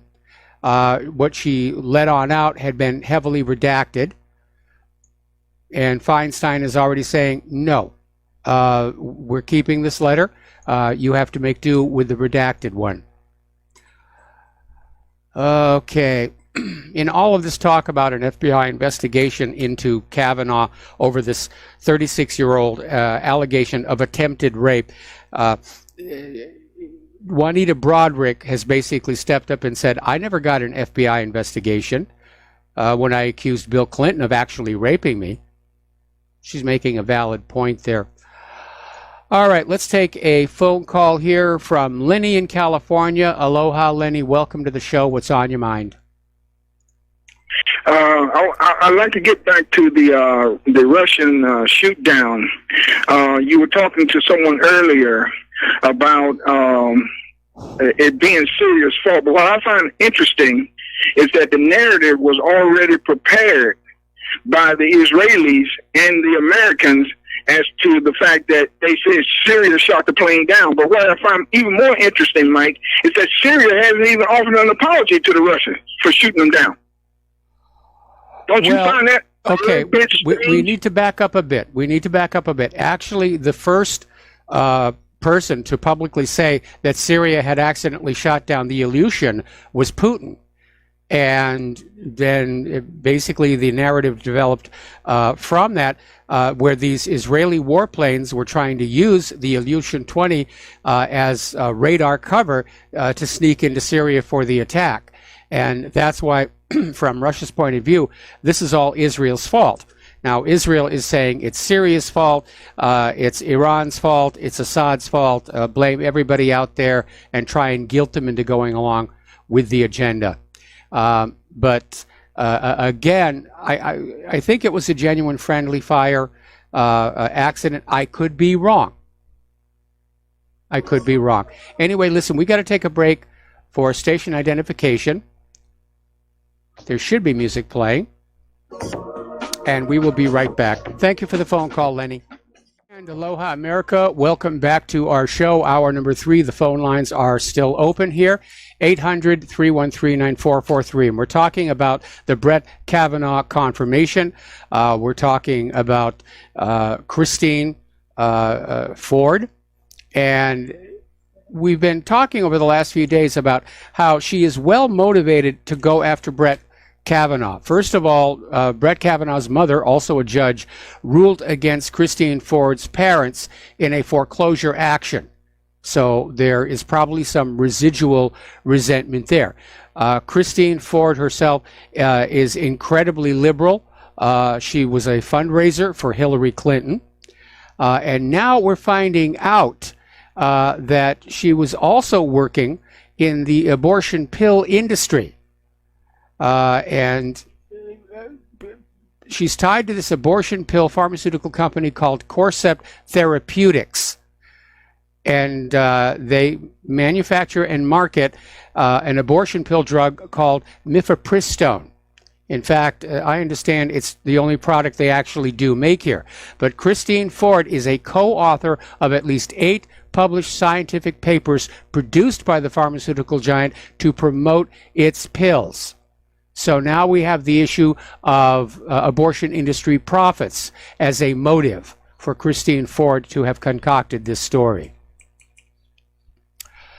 All right. Now, somebody noticed earlier that Christine Ford's high school yearbooks have been taken down from the internet. You know, in the age of the internet, everybody's yearbooks are up there. My yearbook is up there. And apparently somebody realized this was going to happen, and they made copies, and they're now going viral all over the net because these photos and articles inside the high school yearbooks show that Christine Ford went to this very exclusive elite school that basically they spent all their time partying. They talk about a lot of drinking. Some of the photos of Christine are a little, shall we say, risque for high schoolers. But apparently she was a wild child and a party girl, and they don't want you to know that as well. Anyway, moving on from that, Sarah Carter is out there saying that the Department of Justice and the Federal Bureau of Investigation are colluding to defy the Trump declassification order. That what they are going to do next week is they're going to deliver a new set of the documents that still have redactions. The earlier report that the FBI and Department of Justice were going to negotiate with Trump over the redactions, apparently that didn't work out. Trump said, give it to us unredacted, period. His executive order specifically said without redaction. All of the Russia investigation texts and FBI and Department of Justice are saying, well, who do you think you are? The President of the United States? We're not going to reveal our secrets to you. And Trump needs to start firing all these people right now. Sometimes I wish that Donald Trump would wake up one morning and say, gee, I really am the president, and start acting like one. He's coming across as a very weak leader. He's certainly good at self-promotion. There's a lot of video out there, where he's out there talking and, giving out medals and down in South Carolina looking at the flood and everything. But he's not leading the government. He's being led by the government, and that is a serious situation. Sarah Carter is also reporting that the FBI maintained 2 separate sets of books for Spygate. One was an accurate collection of records for the upper echelon of the FBI, and then they made another one just for appearances, one that was softened. And she was on Sean Hannity's show and said that, there was 2 sets of books. One that was telling what was really going on, and another one that was just there for show. Now, we've been talking about Project Veritas, and they're doing amazing work. And one of the things that's really amazing is after all the videos Project Veritas has done, why anybody inside the government or an organization like Planned Parenthood would just speak freely about all this stuff in front of somebody who might have a camera. You'd think people like that would start shutting up, but looking at the videos, ignoring what's being said, there's a lot of arrogance on display from these officials, if you will. So as we mentioned earlier in the show, this communist who was saying he couldn't be fired has been fired. But now the Department of Justice says they will investigate the second Veritas video that exposed some shenanigans in Health and Human Services about slowing things down. And so there's going to be an investigation. Of course, it may be no more real investigation than they did of Hillary Clinton. Excuse me a second.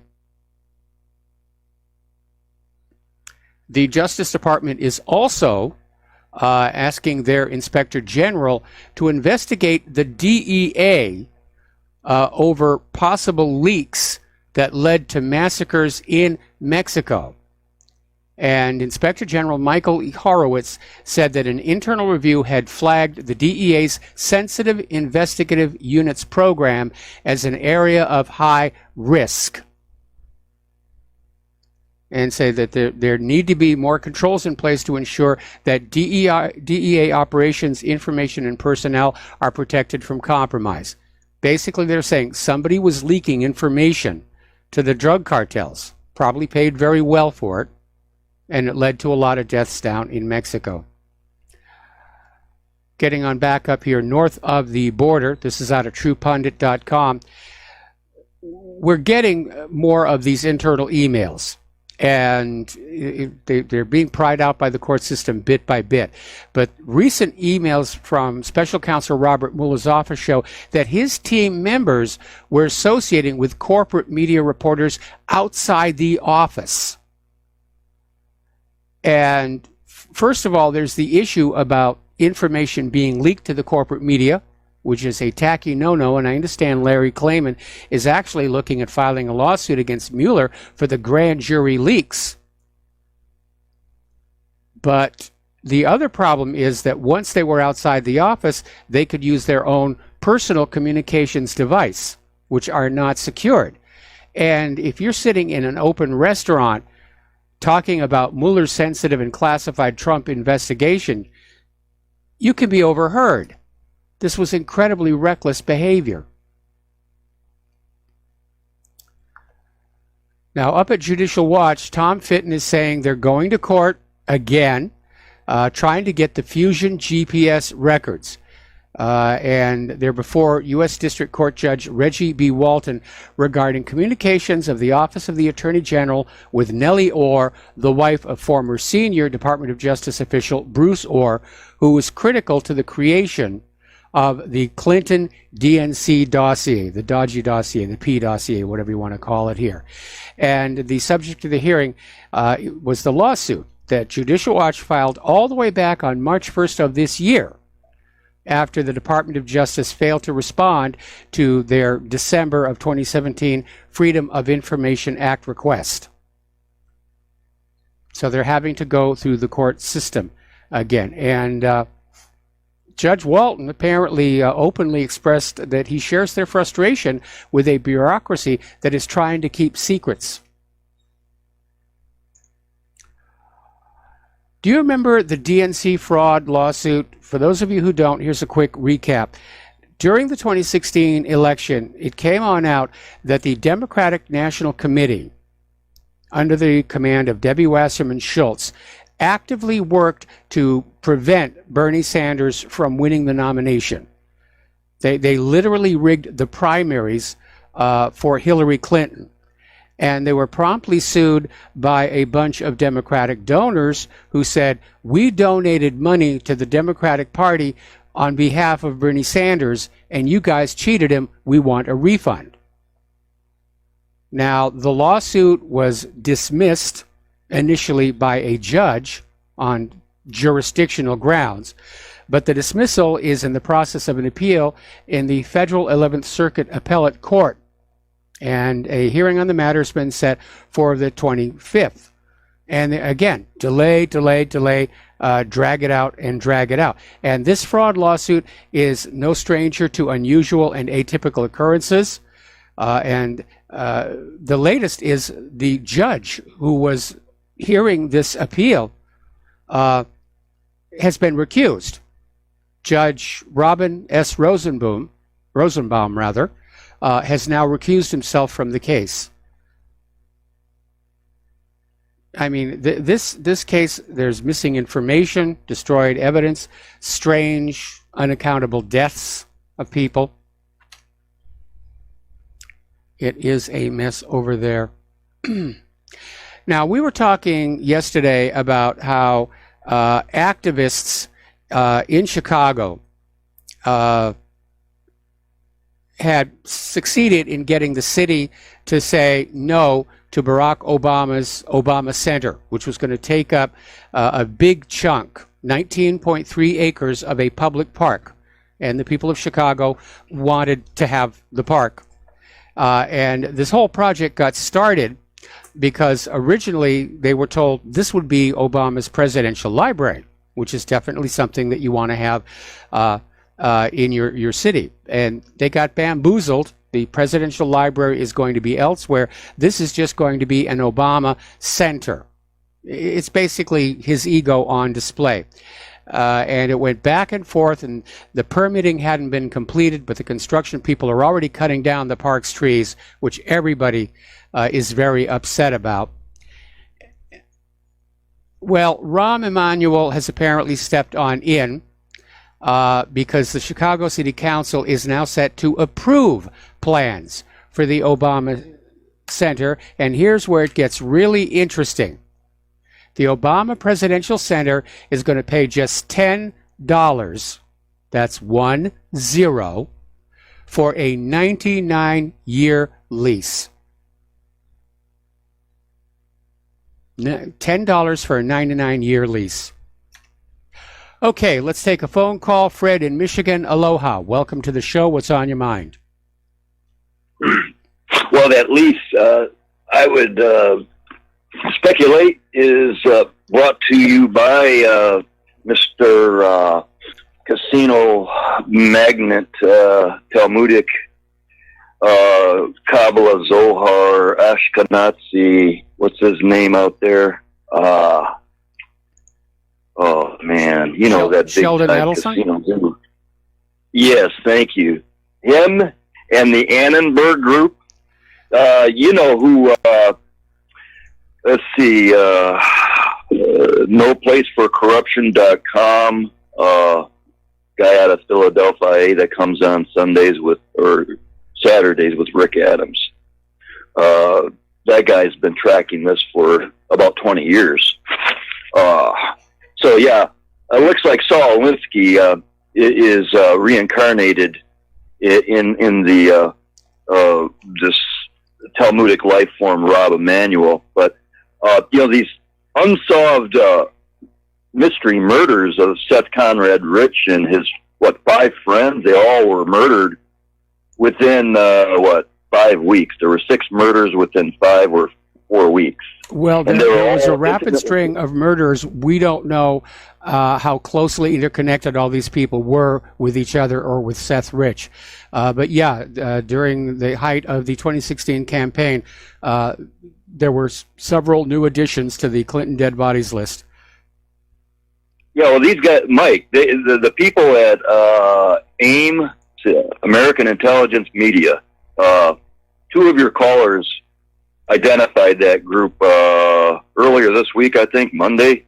You know, Scott in Texas and Mo in Florida. And they tweaked my memory because Andrew McKibben and this other guy, Douglas Gabriel, Gabriel's former NSA, former Jesuit, and Andrew McKibben and his associates of Leader Technologies, they developed this really advanced internet technology software, and it was hijacked, stolen from them, patent infringements all the way. They went to court, and the judge, they ultimately determined, was big time on the take because he had major holdings in the companies that stole Leader Technologies technology. Mm-hmm. And they also revealed, you spoke earlier about Russia's unparalleled missile technology. I think it's called the Sunburn missile. This hypersonic maneuverable thing. Well, guess what?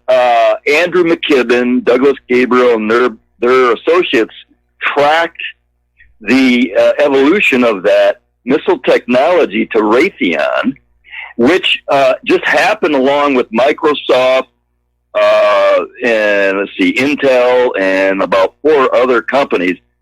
They went over to some suburb of Moscow, I believe it is, Skolnikov or something like that, Skolnikov, and it's a big time sort of it's definitely high tech R&D, and so essentially, Mike, what Michael Herzog with Brendan O'Connell has elucidated is the fact that, and man, there's the Times of Israel. Okay, Fred. O'Connell pulled up. Fred, can you get to the point? You're kind of meandering all over the place here. What are you trying to say? What I'm getting to, bro, is this, man. We're being told the Russians are our enemy. Well, yeah, the Bolshevik communist Jews, according to Haaretz, Jerusalem Post, Israel Times, et al., they're the same ones that run communist China.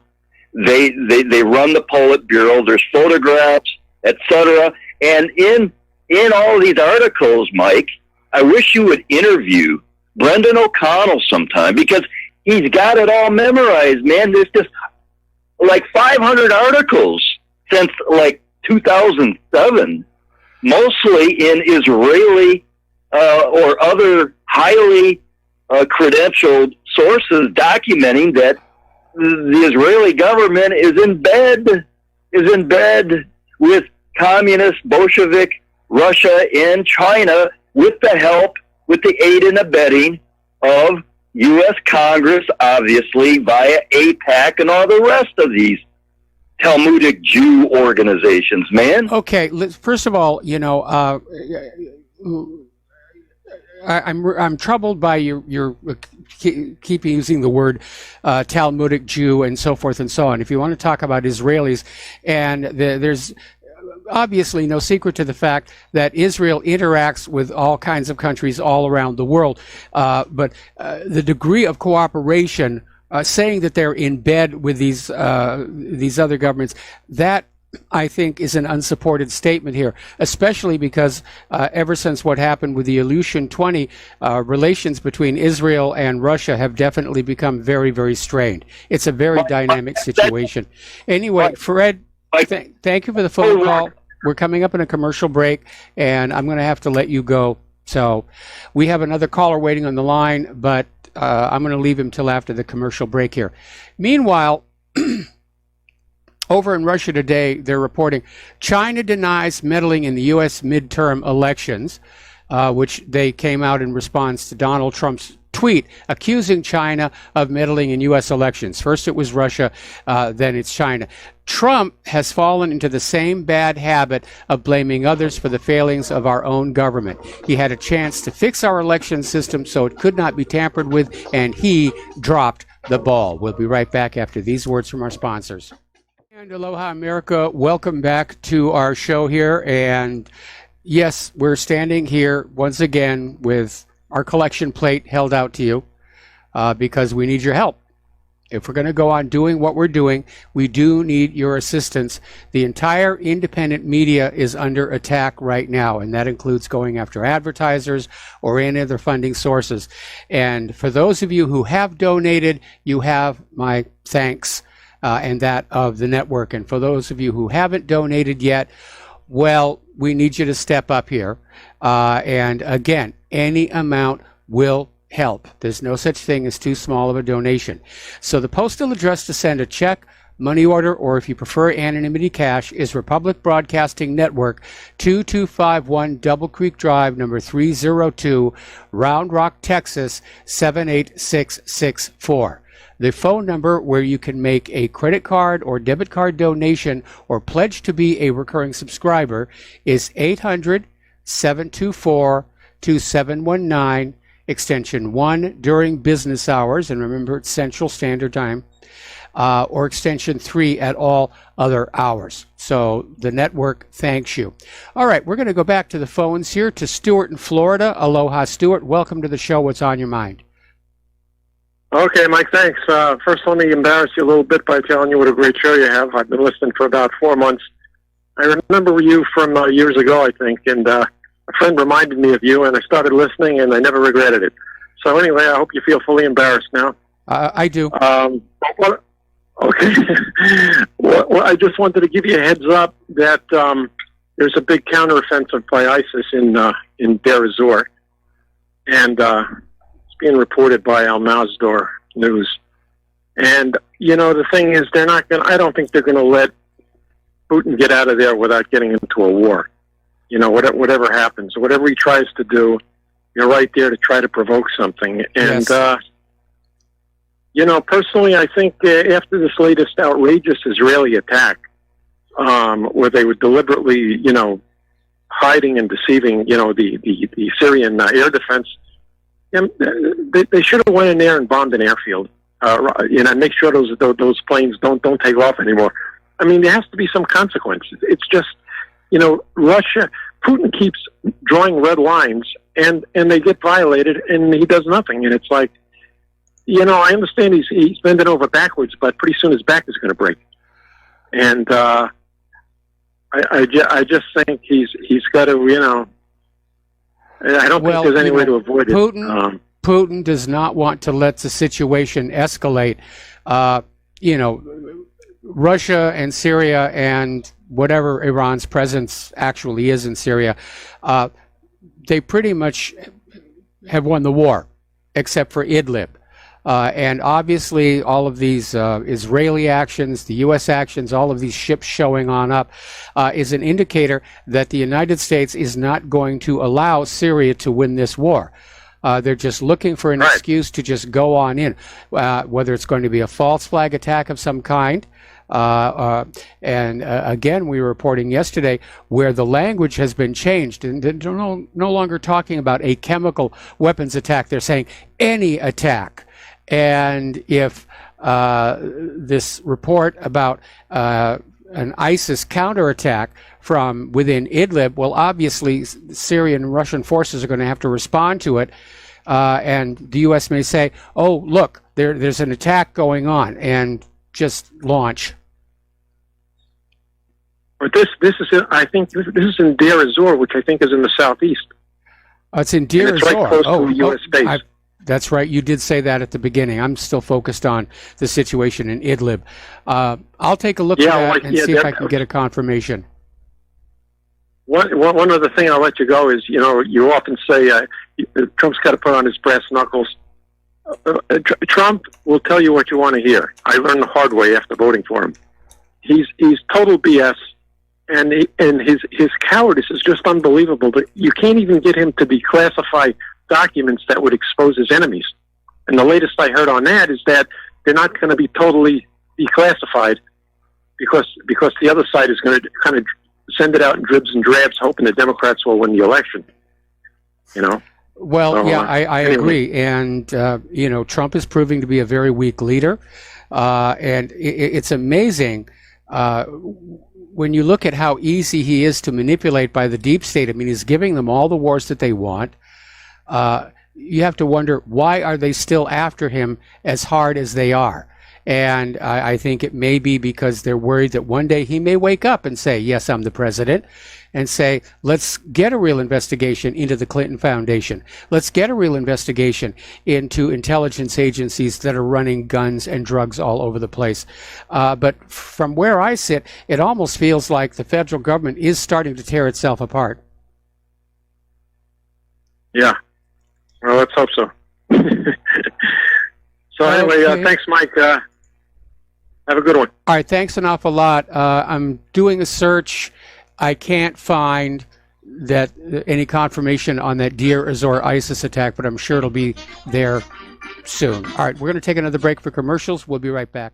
And Aloha America, welcome back to our show here, and I did find a confirmation that ISIS launched a big counterattack in southeast Deir ez-Zor. It apparently did not go all that well. It's actually been going on for the last 24 hours. But the U.S.-backed Syrian Democratic Forces have reportedly captured the strategic town of Baguz Fugani in southeastern countryside of Deir ez-Zor. And apparently the SDF were working in coordination with French and U.S. armies, is what they're saying, armies, that implies boots on the ground, and they achieved a major breakthrough, and they were able to crack the Islamic State's lines after U.S. attack helicopters repeatedly bombarded the terrorists, forcing them ultimately to fall back. So that's the story on what's happening with that. All right, pardon me. Let's take another phone call. Richard, North Carolina. Aloha, Richard. Welcome to the show. What's on your mind? Well, I probably shouldn't have called. I'm sitting here getting more infuriated by what the U.S. is doing and what Israel's doing in the Middle East and in Syria, to be more specific. And I really shouldn't have called, but I get so upset when I hear what these people are doing. Well, I understand that. I hear that from a lot of people calling the show. I mean, the degree of anger that's out there is just increasing. And, I've been aware of the perfidy of the United States since the Vietnam War, and I was an activist back then. And I just am appalled by what our country is doing. I'm appalled by what Israel is doing. And I wish there was something I could do concretely to help, but there's nothing I can do. I feel so, pardon me, hopeless about that. Well, all that we can really do is work to keep ourselves fully informed as to what's really going on, so that we're not drinking the propaganda Kool-Aid being poured on us by the corporate media, and to work to educate those around us as to what's really going on. Because ultimately, again, without the willing and eager support of the civilian population, war becomes a very, very difficult thing to carry off. People don't want to pay for it. They don't want to send their children. They don't believe it's moral and right. And I think we're heading into a situation where the U.S. is starting all these wars all over the place, and ultimately, I think they're going to lose. I think they are too, and I hate to say it, but I hope that they do lose. Well, sorry. I'm not sure I want to go through that, but I'm just trying to be objective here. I know you are, and I appreciate that. And I really, really appreciate whatreallyhappened.com, and I really appreciate RBN, and I'm so glad you exist because, well, I have to admit that when I listen, I get pissed off about a whole lot of things that are going on. But I got to tell you, I think you're the best information source available. There are a few others like Veterans Today and some other things that are really good too. But I really appreciate being able to listen to you, and that's why I support RBN, and I do as much as I can always to financially support RBN. So keep up the good work, okay? As long as I can. As long as I can. Thank you for the phone call and the kind words, Richard. We're going to switch over to Jim in New York. Aloha, Jim. Welcome to the show. What's on your mind? Oh, hi, Mike. Yeah, I agree with your previous call. It's very depressing. And I also agree with Stewart that they're going to keep pushing Putin and keep pushing him until they get some sort of conflict. But, I was going to call, I initially called about, did you ever see the movie 3 Days of the Condor? Oh, yes. One of my favorites. The last 5-10 minutes with Robert Redford and Cliff Roberts. Cliff Robertson says, we play games. How to destabilize the regime, how to overthrow. Is there a cheaper way to... And people should see that movie. They told us 40-something years ago that they were going to invade the Middle East. But, I was struck by, what happened to the 1970s type liberals who hated the CIA. Now they love the CIA. Well, it's not the same people, and the liberalism, it's not the same philosophy. Back in the 1970s, liberalism basically really did consist of the intellectuals who were trying to bring about a better world. Today, anybody who wants to feel superior just says, I'm a liberal. That makes me automatically superior to you conservatives, so just do what I tell you, listen to what I say, and don't question. And they've turned what at one point was a serious political philosophy into just a word game. And today's liberals are just walking around just looking for any reason to be offended so that they can go on the attack against somebody. Yeah, but again, I think I pointed this out a couple months ago. They're liberal on all these BS issues, but when it comes to the Palestinians or the wars, they're all in. Or by their silence, they don't mind. That's absolutely true here. And, you know, it's kind of hard to describe us as having a democratic system when the two major rival political philosophies are both representing the ultra-rich. Yeah. Yeah, it's very unfortunate, but I share your previous caller's consternation. I mean, I've called my congressman. I've called them about, and the president, 4 times, stay out of Syria, and no one listens. Nope, they don't. It's very depressing. And I'm afraid the best we can hope for is a Soviet Union-style collapse, which would get ugly, but it's worse than a nuclear war. No, I think a nuclear war would be a lot worse than a Soviet Union-style collapse of this government. You know, but something's going to happen. We don't know what, but it's very obvious the U.S. system, the global system, cannot keep going on the way it's going right now. Something has to break. Something has to let go. Oh, no, I meant a nuclear war would be far worse than a Soviet Union style. That's what I meant. But thank you so much, and keep up the great show. Thank you. I will, just as long as I can. Thank you for the phone call, Jim. Now, Hillary Clinton is out there flapping her gums again, and she was being on Rachel Maddow's show, continuing this 24/7 media Russiagate hysteria. And Hillary Clinton was out there talking about Putin's 3-dimensional chess, and she basically went on to say, I think I was an obstacle to Russia's plans to undermine and disrupt our democracy. I think I was an obstacle to impose greater authoritarian control in Russia. I think they wanted to get me out of the way. So here's Hillary Clinton saying, I'm the victim, I'm the victim, I'm the victim. Feel sorry for me. And I do wish she would shut up. And part of this, obviously, she's still trying to boost sales for her book, What Happened, which the last time I saw one in the store was in the manager's closeout bin. So let's skip on down here a little bit.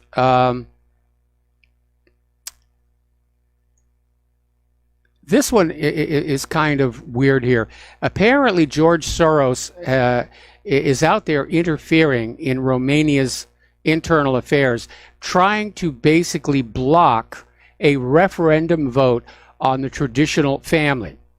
And so Amnesty International, which is one of Soros-funded operations, wants to block this traditional family referendum in Romania, which, if it passes, will define marriage as between a man and a woman. And I'm not even sure why Soros would really care that much about it, but that's where he's doing.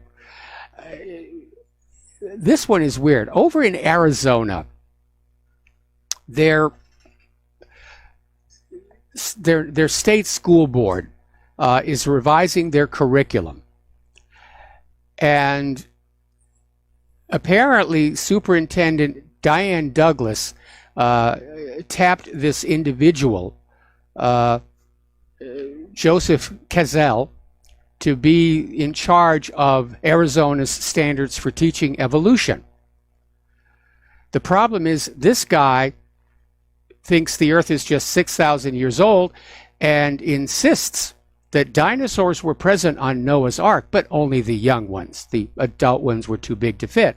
And he actually said all of this stuff in an interview with the Phoenix New Times, written by Joseph Flaherty. And so this Bible banger is out there. He's going to be in control of Arizona's proposed new state science standards on evolution, and he's going to stop it from being science, and he's going to basically use the public schools to teach religion, which I thought we were over that fight.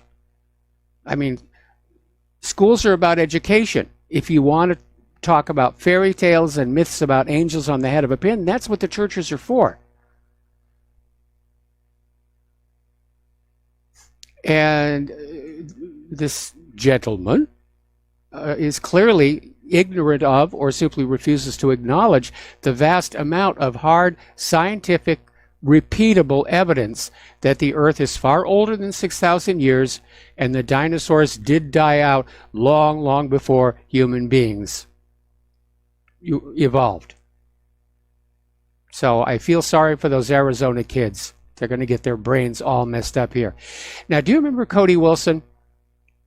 This was the guy from Austin, Texas, who developed data files for 3D printed guns, and he was giving them away for free on his website.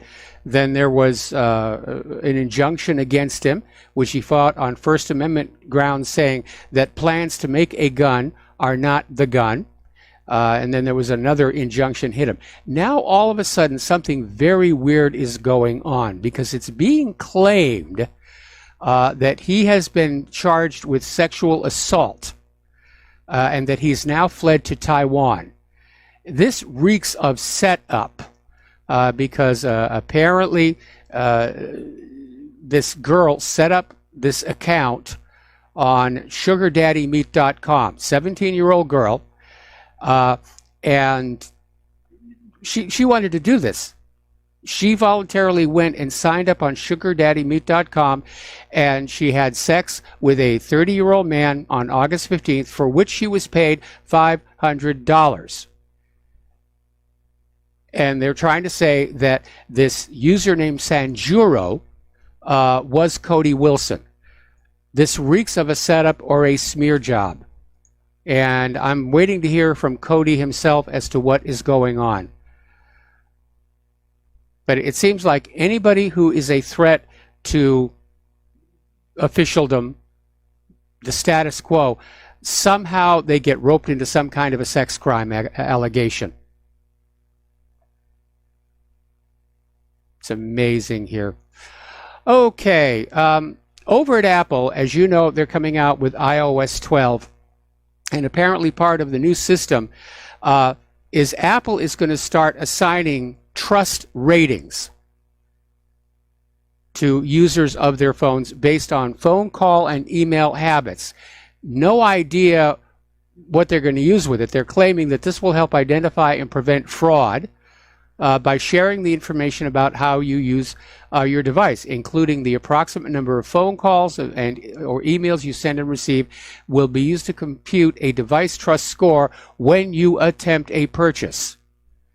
And the scores are stored on Apple's servers. I'm not sure I'm comfortable with that. We know that the criminals are going to find a way around it very, very quickly here. Interestingly enough, though, Apple has announced a new smartwatch that, in addition to tracking heart data, can actually run an EKG, detect atrial fibrillation, promising it will save lives. And apparently one of the largest insurance companies out there, John Hancock, is now saying that all future life insurance will be based on people wearing these health trackers, so that John Hancock knows you are living a healthy lifestyle, that you are doing regular workouts and healthy food purchases. privacy advocates are out there saying this is kind of a little out there. We want the old-fashioned life insurance. John Hancock is saying no. That if you want life insurance for them, you have to let your health be monitored continuously by the insurance company. Now, I don't have a problem with auto insurance companies giving you that little plug-in thing that you put into the standard socket underneath the steering wheel to monitor your driving, to basically determine what your rates ought to be. 'Cause that's usually only temporary anyway. This is, I think, a little intrusive. And we're just getting into the situation of having no privacy left whatsoever. Now, iPhone owners are saying that now the all-new iPhone XS and XS Max are being launched. All of a sudden, they're seeing battery life seems to have been cut in half in the older models. And we've seen this accusation every time Apple comes out with a new model watch. The older ones will slow down. Their batteries will only hold half the charge in order to incentivize people to get the new hot phone here. Now, Apple is saying that the recently released iOS 12 is responsible for the decline in battery performance because it does so much more when it's running on your iPhone. I'm not sure if I believe that or not. Okay, Barclays customers got hit by an online glitch. They were locked out of their online accounts for hours today. The bank said it's technical problems. The mobile phone app was still working, though. Apparently over in China, they've started using a facial recognition system for students to pay for their meals in the cafeteria. Apparently you have an account already set up, there's money in it, or it's linked to some kind of payment system, and you simply walk by this kiosk, it takes a second, and then you are cleared to go on in and get your meal. All right. We're going to take a break for commercials, back with the last segment of our program after these few words. And aloha, America. Welcome back to our show. Last segment of our program today here. We're talking a little bit about computers here. And we have talked for a while about how hackers will use your machine to mine Bitcoins for them. And they go after Bitcoin, Monero, and these other cryptocurrencies, and they're being mined by fraudsters who are using Eternal Blue, which was one of the U.S. National Security Agency hacking tools that was leaked last year.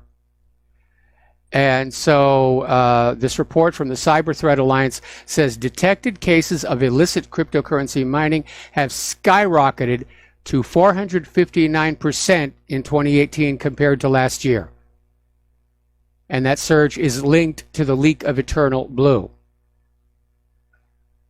It's a tool to exploit vulnerabilities in outdated Microsoft Windows-based systems. So thanks an awful lot, National Security Agency. You really have made us a lot more secure.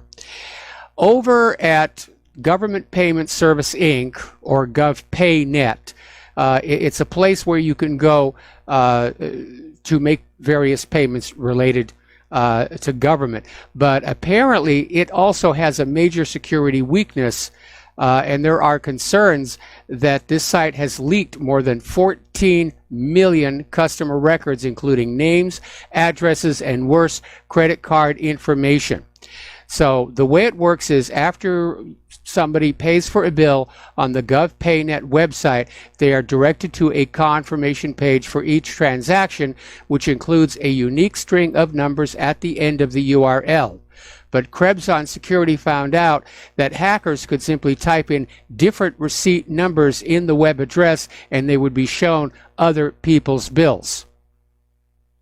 Now, if somebody were to automate that process to simply resubmit that URL with different receipt numbers, they could basically mine off all of that information there. Supposedly today was going to be the day that they were going to test this emergency system that lets the president text every U.S. cell phone all at once. part of the reason is Americans are appalled by this. They're threatening to turn off their phones in protest. They're concerned that he'll start using this system the way he uses Twitter, and we'll be getting all these tweets, these emergency texts on our cell phone from the White House complaining about the Mueller probe, the Department of Justice, the FBI, and so forth and so on.